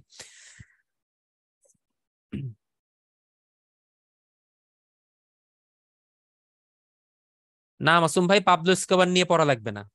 ইনকা সভ্যতা হচ্ছে পেরুতে, মায়া সভ্যতা হচ্ছে মধ্য আমেরিকাতে। তো মায়া সভ্যতা নিয়ে একটা মুভি আছে যেটা হচ্ছে অ্যাপোক্যালিপ্টো, দেখছেন না কেউ? এই তো জুমা বলে ফেলেছেন, অ্যাপোক্যালিপ্টো তো দেখার কথা, খুবই সুন্দর ছবি, দেখবেন, এগুলো দেখলে অনেক কিছু জানতে পারবেন। অ্যাপোক্যালিপ্টোতে যে সভ্যতার কথা বলা হয়েছে, ওই সভ্যতা নিয়ে তখন একটু পড়াশোনা করবেন, লাগলে একটু গুগলে সার্চ দিবেন, ইউটিউবে ভিডিও দেখবেন, দেখবেন যে অনেক কিছু জানতে পারবেন। মানে এগুলো হচ্ছে আপনার, মানে আজকের ক্লাসটা এবং গতকালের ক্লাসটা, এই দুইটা ক্লাস হচ্ছে আপনার পুরা বিশ্ব সম্পর্কে আপনাকে একটু আইডিয়া দেওয়া। এটা তো আসলে এক দুইটা ক্লাসে 2-4 ঘন্টার মধ্যে দেওয়া পসিবল না, বা বিসিএস এর সিলেবাসেও এত বড় একটা জিনিসকে মাত্র 3 নাম্বার 2 নাম্বারের মধ্যে নিয়ে আসাটাও কিন্তু অনেক কষ্টকর। তো তারপর আমাদের এটা করতে হচ্ছে, সো আপনি যতটুকু পারেন নিজের জন্য শিখে রাখেন, ঠিক আছে। ওকে, ওশেনিয়া মহাদেশ, অনেকেই বলে অস্ট্রেলিয়া মহাদেশ। আরে ভাই, অস্ট্রেলিয়া নামে কোনো মহাদেশ নাই ভাই, ওশেনিয়া নামে একটা মহাদেশ আছে, অস্ট্রেলিয়া হচ্ছে তার একটা পার্ট, ঠিক আছে।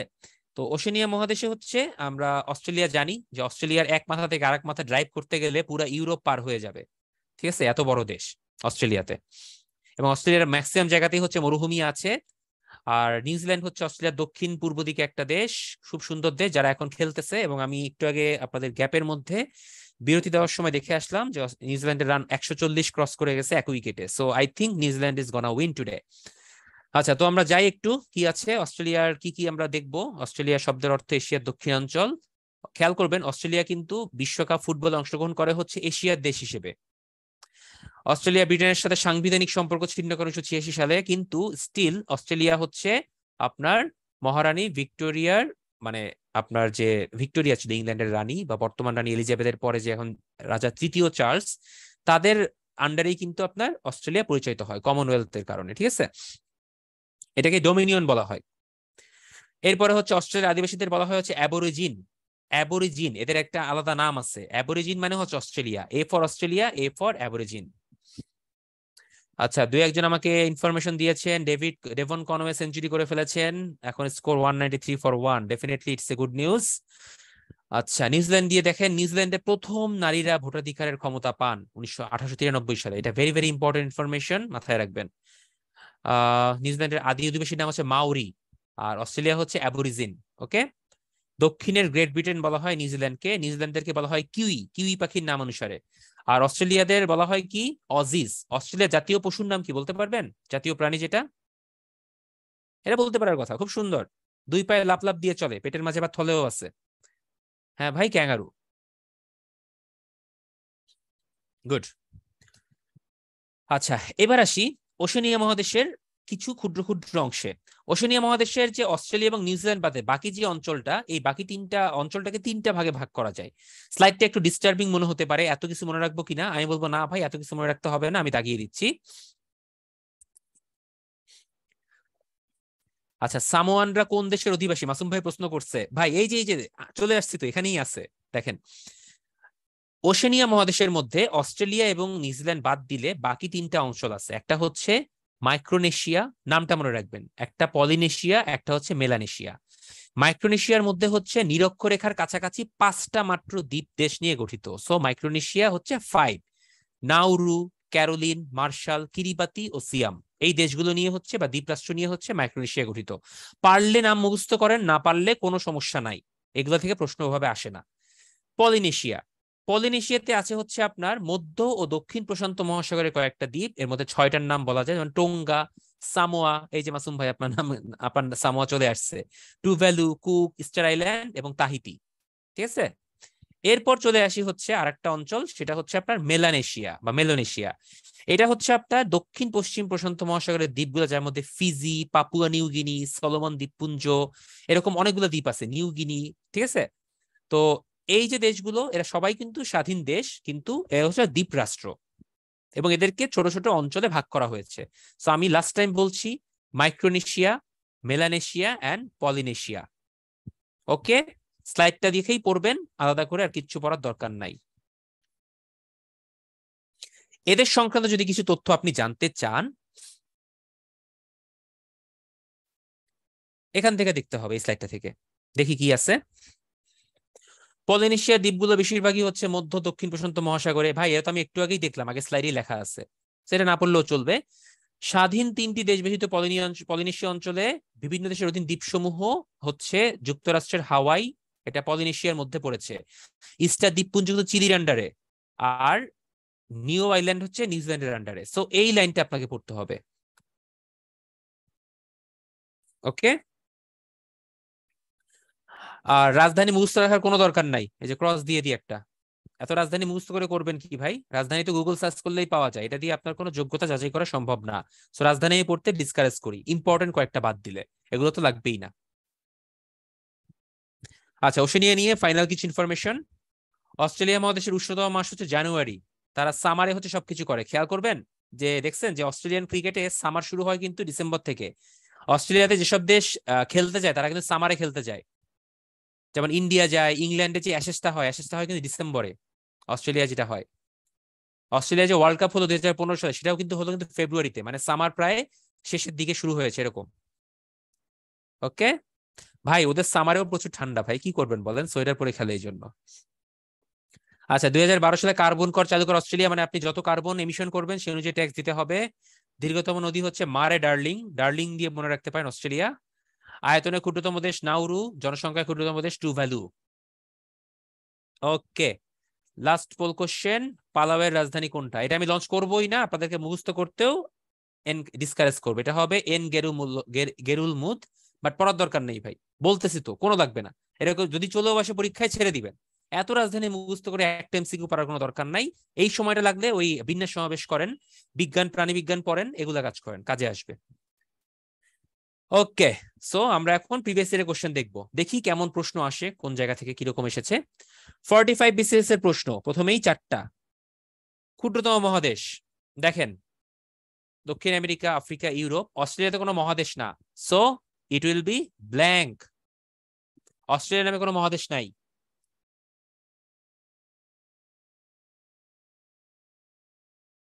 ওকে, নাম্বার 1 লজিক।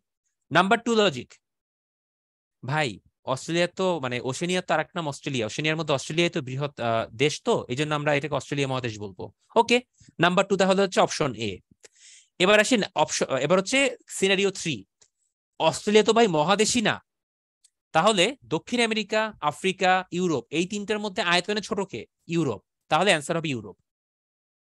এখন আপনি আমারে বলেন ভাই, কোনটা আপনি দাগাবেন? আমি 3টা সিনারিও কনসিডার করেছি। মানে কনফিউজিং প্রশ্নের তো ভাই ধরন থাকে, মানে লিমিট ছাড়িয়ে যাচ্ছে দিনকে দিন।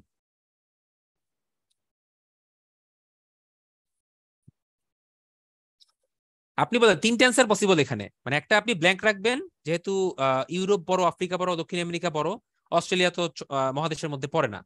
আরেকটা হচ্ছে অস্ট্রেলিয়া দিবেন, যে অস্ট্রেলিয়ার আরেক নাম ওশেনিয়াও বলা হয় অনেক সময়।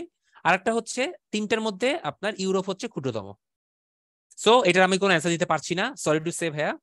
এই 45 বিসিএস হওয়ার পরে বিভিন্ন কোচিং সেন্টারে বিভিন্ন রকম অ্যান্সার দিয়েছে, বাট আমার পার্সোনাল অপিনিয়ন হচ্ছে এটার অ্যান্সার আসলে ব্ল্যাঙ্ক রেখে দিয়ে আসাটাই বেটার। এরকম কনফিউজিং প্রশ্নের অ্যান্সার করবেন না, না করাটাই ভালো। আচ্ছা, পরের প্রশ্ন, কোথায় ইউরোপীয় কেন্দ্রীয় ব্যাংক অবস্থিত? এটা হচ্ছে জার্মানিতে, ফ্রাঙ্কফুটে। স্লাইডে উল্লেখ ছিল কোন একটা জায়গাতে, দেখে নিবেন। যুক্তরাষ্ট্রের 45তম প্রেসিডেন্ট কে ছিলেন? ডোনাল্ড ট্রাম্প ছিলেন। বর্তমানে 46 হচ্ছে জো বাইডেন। ফেসবুকের সদর দপ্তর কোথায়? দেখেন ক্যালিফোর্নিয়াতে। এটা কিন্তু আপনি ইসেও পাবেন, কম্পিউটার এন্ড আইসিটিতেও পাবেন। ফেসবুক সংক্রান্ত আপনাকে পড়তে হবে, সোশ্যাল নেটওয়ার্কিং সাইট, সেখানেও কিন্তু ফেসবুকের সদর দপ্তর আপনাকে আমি পড়াবো। সো এখান থেকেও পড়ে নেন। ওকে, এবার 44 বিসিএস নিয়ে কথাবার্তা বলি, দেখি 44 বিসিএস এ কি আসছে। কোন সালে রাশিয়া ক্রিমিয়া দখল করে? ডেফিনেটলি পারার কথা 2014। কোন দেশটি ভেনিজুয়েলার প্রতিবেশী রাষ্ট্র নয়? দেখেন ভেনিজুয়েলার আশেপাশে কারা আছে? ব্রাজিল, কলম্বিয়া, গায়ানা আছে, বলিভিয়া নাই। সো ম্যাপটা আপনাকে জানতে হবে। এটা কিন্তু একটা ইম্পর্টেন্ট প্রশ্ন এবং কনফিউজিং প্রশ্ন। আশেপাশে সবাই আছে সাউথ আমেরিকায়, কিন্তু কোনটা প্রতিবেশী না কেমনে বুঝবেন? সো এটার জন্য ম্যাপ পড়তে হবে, না পারলে ছেড়ে দিবেন, কোনো সমস্যা নাই। ইউরোপের রুটি ঝুড়ি কোনটা? ইউক্রেন। গণতন্ত্রের ধারণা কোথায় প্রথম উৎসারিত হয়েছিল বলেন তো? প্রাচীন গ্রিসে। কিন্তু প্রাচীন গণতন্ত্র কোথায় এস্টাবলিশড আছে? ব্রিটেনে। দুইটার মধ্যে কিন্তু পার্থক্য আছে। গণতন্ত্রের ধারণা উৎসারিত হয় প্রথম প্রাচীন গ্রিসে, বাট প্রাচীন গণতন্ত্র হচ্ছে ব্রিটেনে। কনসার্ট ফর বাংলাদেশ কোথায় হয়েছিল? নিউ ইয়র্কে। Common information. Lady with the lamp, হাতে নিয়ে আলোক বর্তিকা, দেখি আপনারা বলেন কে হবে? হাতে নিয়ে আলোক বর্তিকা একটা গল্প ছিল আমাদের ছোটবেলায়, ফ্লোরেন্স নাইটিঙ্গেল, রাইট। অনেকে মাদার তেরেসা দিয়েছেন না ভাইয়া। ট্রাফালগার স্কয়ার এটা কোথায় অবস্থিত? ইংল্যান্ডে। টাইমস স্কয়ার হচ্ছে, টাইমস স্কয়ার কোথায়? নিউ ইয়র্কে, গুড। ট্রান্সপারেন্সি ইন্টারন্যাশনাল প্রধান কার্যালয় কোথায়? এটা আসলে এখানকার প্রশ্ন না ভাইয়া, আজকের টপিকের না, তারপরেও করিয়ে দিচ্ছি। নর্মালি আমরা যখন সংগঠন পড়বো তখন এই সদর দপ্তরগুলো আমরা পড়বো, ঠিক আছে? বাট ট্রান্সপারেন্সি ইন্টারন্যাশনাল সদর দপ্তর হচ্ছে জার্মানিতে। মায়া সভ্যতাটা আবিষ্কৃত হয় কোথায়? মধ্য আমেরিকাতে। এটাও একটা প্রিলি প্রশ্ন, আমরা ক্লাসে আলোচনা করে ফেলছি। জিবুতি দেশটি কোথায় অবস্থিত? এটা কিন্তু আফ্রিকান কান্ট্রি জিবুতি। এটা হচ্ছে এডেন উপসাগরের পাশে। দক্ষিণ আমেরিকায় তো হবেই না, প্রশান্ত না, দক্ষিণ চীন সাগরেও না, এডেন উপসাগর, অর্থাৎ মধ্য এশিয়া এবং আফ্রিকার মধ্যে। কোন তারিখে মার্কিন যুক্তরাষ্ট্র ইরানের উপর পুনরায় অর্থনৈতিক নিষেধাজ্ঞা পুনরায় আরোপ করে? 18 অক্টোবর 2020। এটা একটা স্পেশাল বিসিএস এর প্রশ্ন, এটা সাম্প্রতিক সময়ের প্রশ্নের মধ্যে চলে যায়। সো এটা আজকের ক্লাসের মধ্যে পড়ে না, এটা সাম্প্রতিক বিষয়াবলীর প্রশ্ন। জার্মানির প্রথম নারী চ্যান্সেলর কে? Angela Merkel. এটা তো নিশ্চয়ই বলার অপেক্ষা রাখে না। 2020 সালে আইনের শাসক সূচনের শীর্ষস্থান অর্জনকারী দেশের নাম কি? এটাও ভাই আজকের মধ্যে পড়ে না, এটা হচ্ছে সাম্প্রতিক প্রশ্নে। 41তম বিসিএস 2021 হয়েছিল। সো ডেফিনেটলি এটা 2020-এর প্রশ্ন, তার মানে সাম্প্রতিক বিষয়াবলীর প্রশ্ন। এটার অ্যান্সার হবে হচ্ছে আপনার ডেনমার্ক। ওকে, নিচের কোন দেশটিতে রাশিয়ার সামরিক ঘাঁটির সুবিধা বিদ্যমান আছে? ভিয়েতনামে আছে ভাইয়া, স্লাইডে দেখবেন কোথাও না কোনো জায়গাতে লেখা আছে। আর না পারলে সমস্যা নেই, এত প্রশ্ন পারতে হয় না। যুক্তরাষ্ট্রের রাষ্ট্রপতি নির্বাচনে ডেমোক্রেটিক দলের মনোনয়নের জন্য ন্যূনতম কতজন ডেলিগেটের সমর্থনের প্রয়োজন? এটা 41তম বিসিএস এর একটা প্রশ্ন। এটা ভেরি আনকমন প্রশ্ন ছিল, খুবই আনকমন। এটা অনেকেই পারে নাই, বাট এখন তারা সবাই পারে, কারণ পরীক্ষা হয়ে গেছে। 1991 জন ভাইয়া, খুবই হার্ড প্রশ্ন ছিল। আমি স্টার্ট দিয়ে দিলাম। ফিনল্যান্ড কোন দেশের উপনিবেশ ছিল? একসময় সুইডেনের উপনিবেশ ছিল, বর্তমানে সুইডেন এবং ফিনল্যান্ড দুইটা আলাদা রাষ্ট্র। কোন বিদেশি রাষ্ট্র বাংলাকে অন্যতম রাষ্ট্রভাষার মর্যাদা দিয়েছে? Sierra Leone. কোন দুই দেশের সীমান্ত বিরোধ নিষ্পত্তির জন্য 2019 সালে নোবেল শান্তি পুরস্কার দেওয়া হয়েছিল একটা সংগঠনকে? সেটা হচ্ছে ইথিওপিয়া এবং ইরিত্রিয়া, দুইটা রস্যই আছে, ই। ওকে, যুক্তরাষ্ট্রের গুয়ান্তানামো বে কারাগার কোথায় অবস্থিত? এটা হচ্ছে আপনার কিউবাতে, গুয়ান্তানামো বে ডিটেনশন ক্যাম্প। কোন দেশটি বাল্টিক অঞ্চলে অবস্থিত নয়? বাল্টিক অঞ্চলের দেশগুলো হচ্ছে আপনার সুইডেন, পোল্যান্ড, ফিনল্যান্ড। অস্ট্রিয়া হচ্ছে বাল্টিক অঞ্চলে না। বাইজেন্টাইন সাম্রাজ্যের রাজধানী কোনটা ছিল? কনস্টান্টিপোল, বর্তমানে ইস্তানবুল। কোন সালে হিটলার জার্মান চ্যান্সেলর নিযুক্ত হন? এটার অ্যান্সার দেখা যাচ্ছে না ভাইয়া, নিচে লেখায় ঢেকে গেছে, 1933 হবে। ঠিক আছে, ওকে। তো আজকে এ পর্যন্তই। আমরা তিনটা না চারটা কন্টিনেন্ট আজকে কভার করেছি। প্রথমেই ইউরোপ, তারপর উত্তর আমেরিকা, দক্ষিণ আমেরিকা এবং লাস্টে ওশেনিয়া। সো ক্লাস শেষ হওয়ার পরে ভিডিও দেখতে পারেন, সমস্যা নাই, টেনে টেনে দেখেন, ভিডিওতে আবার সময় বেশি নষ্ট করেন না। যেটা করবেন, এই পিডিএফটা আপনার জন্য একটা অ্যাসেট, এই পিডিএফটা ভালো করে আগে ফলো করেন, এই পিডিএফটাই ভালো করে পড়েন। 9টার মধ্যে আপলোড করে দিব ইনশাল্লাহ একটু পরেই। এরপরে আপনি আপনার প্রিপারেশন বুকটা ওপেন করেন, ওপেন করে দেখেন যে এই ইনফরমেশনগুলো আপনি ওখানে আবার পাবেন। তাহলে কি হবে জানেন? দুইবার পড়া হয়ে যাবে। আর আপনি যখনই কোনোটা যদি দুইবার পড়বেন, আপনার মধ্যে মনে রাখার টেন্ডেন্সিও বেড়ে যাবে। এরপর আপনি যদি মন চায়, আপনি আরো কিছু ইনফরমেশন দেখতে পারেন, ইটস আপ টু ইউ। ওকে, কারো যদি কোনো প্রশ্ন না থাকে, কথা না থাকে, তাহলে আমি এখানেই শেষ করতে পারি। সবাইকে ধন্যবাদ মোটামুটি অ্যাক্টিভলি পার্টিসিপেট করার জন্য এবং এতক্ষণ সাথে থাকার জন্য। ইনশাল্লাহ নেক্সট ক্লাসে আবারও কথা হবে। ভালো থাকবেন, সুস্থ থাকবেন, আল্লাহ হাফেজ, শুভরাত্রি। আচ্ছা, ঋতু বলেছেন পেপার কোন কোন বিষয়ে পড়লে ভালো হয়? ভাই পেপার পড়াটাকে এত হাইলাইট করেন না, আমি আগের ক্লাসে বলছিলাম মনে হয় পেপার পড়ার ব্যাপারটা। এত হাইলাইট করেন না, ওই সম্পাদকীয় দেখেন আর বাকি নিউজগুলো হেডলাইন দেখা যায়। খেলার খবর বিনোদন একটু চোখ বুলায়েন মাঝে মধ্যে, কারণ এইসব প্রশ্ন কিন্তু আসে। যেমন 41 বিসিএস না মনে হয়, এটা 43-এ মনে হয় একটা প্রশ্ন আসছে, রেহানা মরিয়ম নূর সিনেমার পরিচালককে।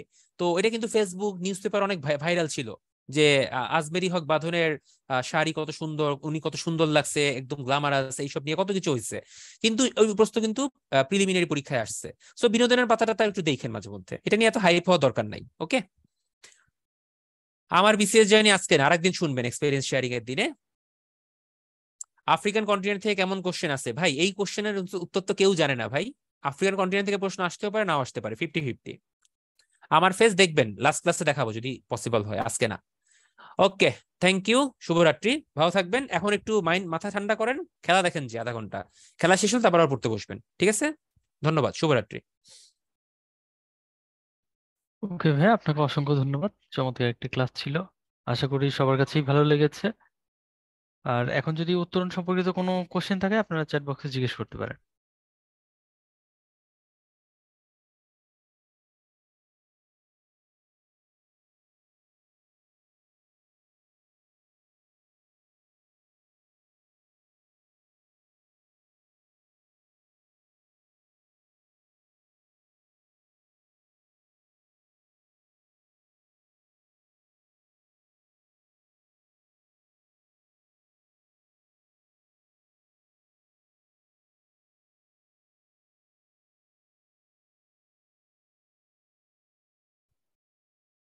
জি রায়হান ভাই, আমি আপনার কমেন্টসটা দেখেছি। তো এটা আসলে আপনার পিডিএফটাই পেয়ে থাকবেন, হ্যাঁ, ফ্রেশ কপি দেয়া হয় না ভাইয়া, সরি।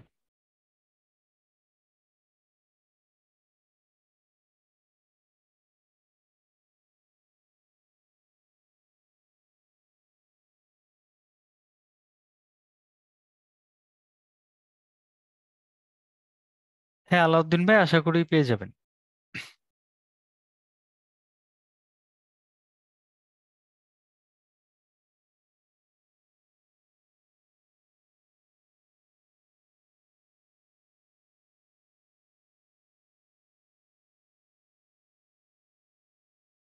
জি সাজ্জাদ ভাই, আমরা চেষ্টা করব পরবর্তী আহ, ইয়েগুলো আর একটু ভালো করার জন্য। হ্যাঁ,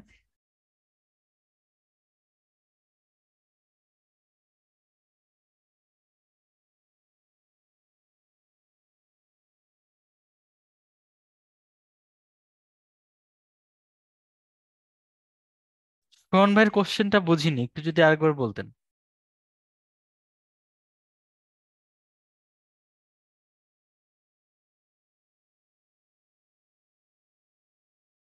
আচ্ছা আলাউদ্দিন ভাই, আপনি একটু যে ব্রাঞ্চে, ওই ব্রাঞ্চে একটু কথা বলেন, অথবা হেল্পলাইনে ফোন করে একটু কমপ্লেন করতে পারেন, অসুবিধা নেই।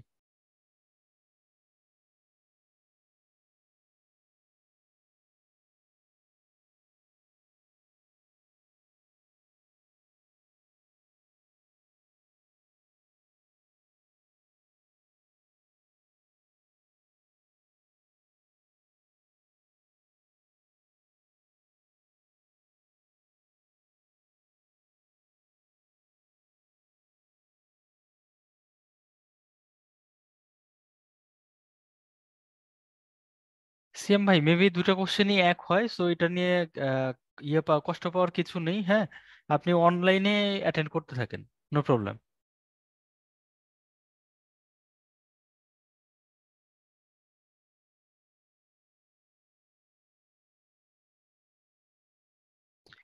ওকে, আর কারো তেমন কোনো কোশ্চেন নেই, তাহলে আমরা শেষ করছি আজকের মতো। ধন্যবাদ এতক্ষণ সঙ্গে থাকার জন্য। শুভরাত্রি।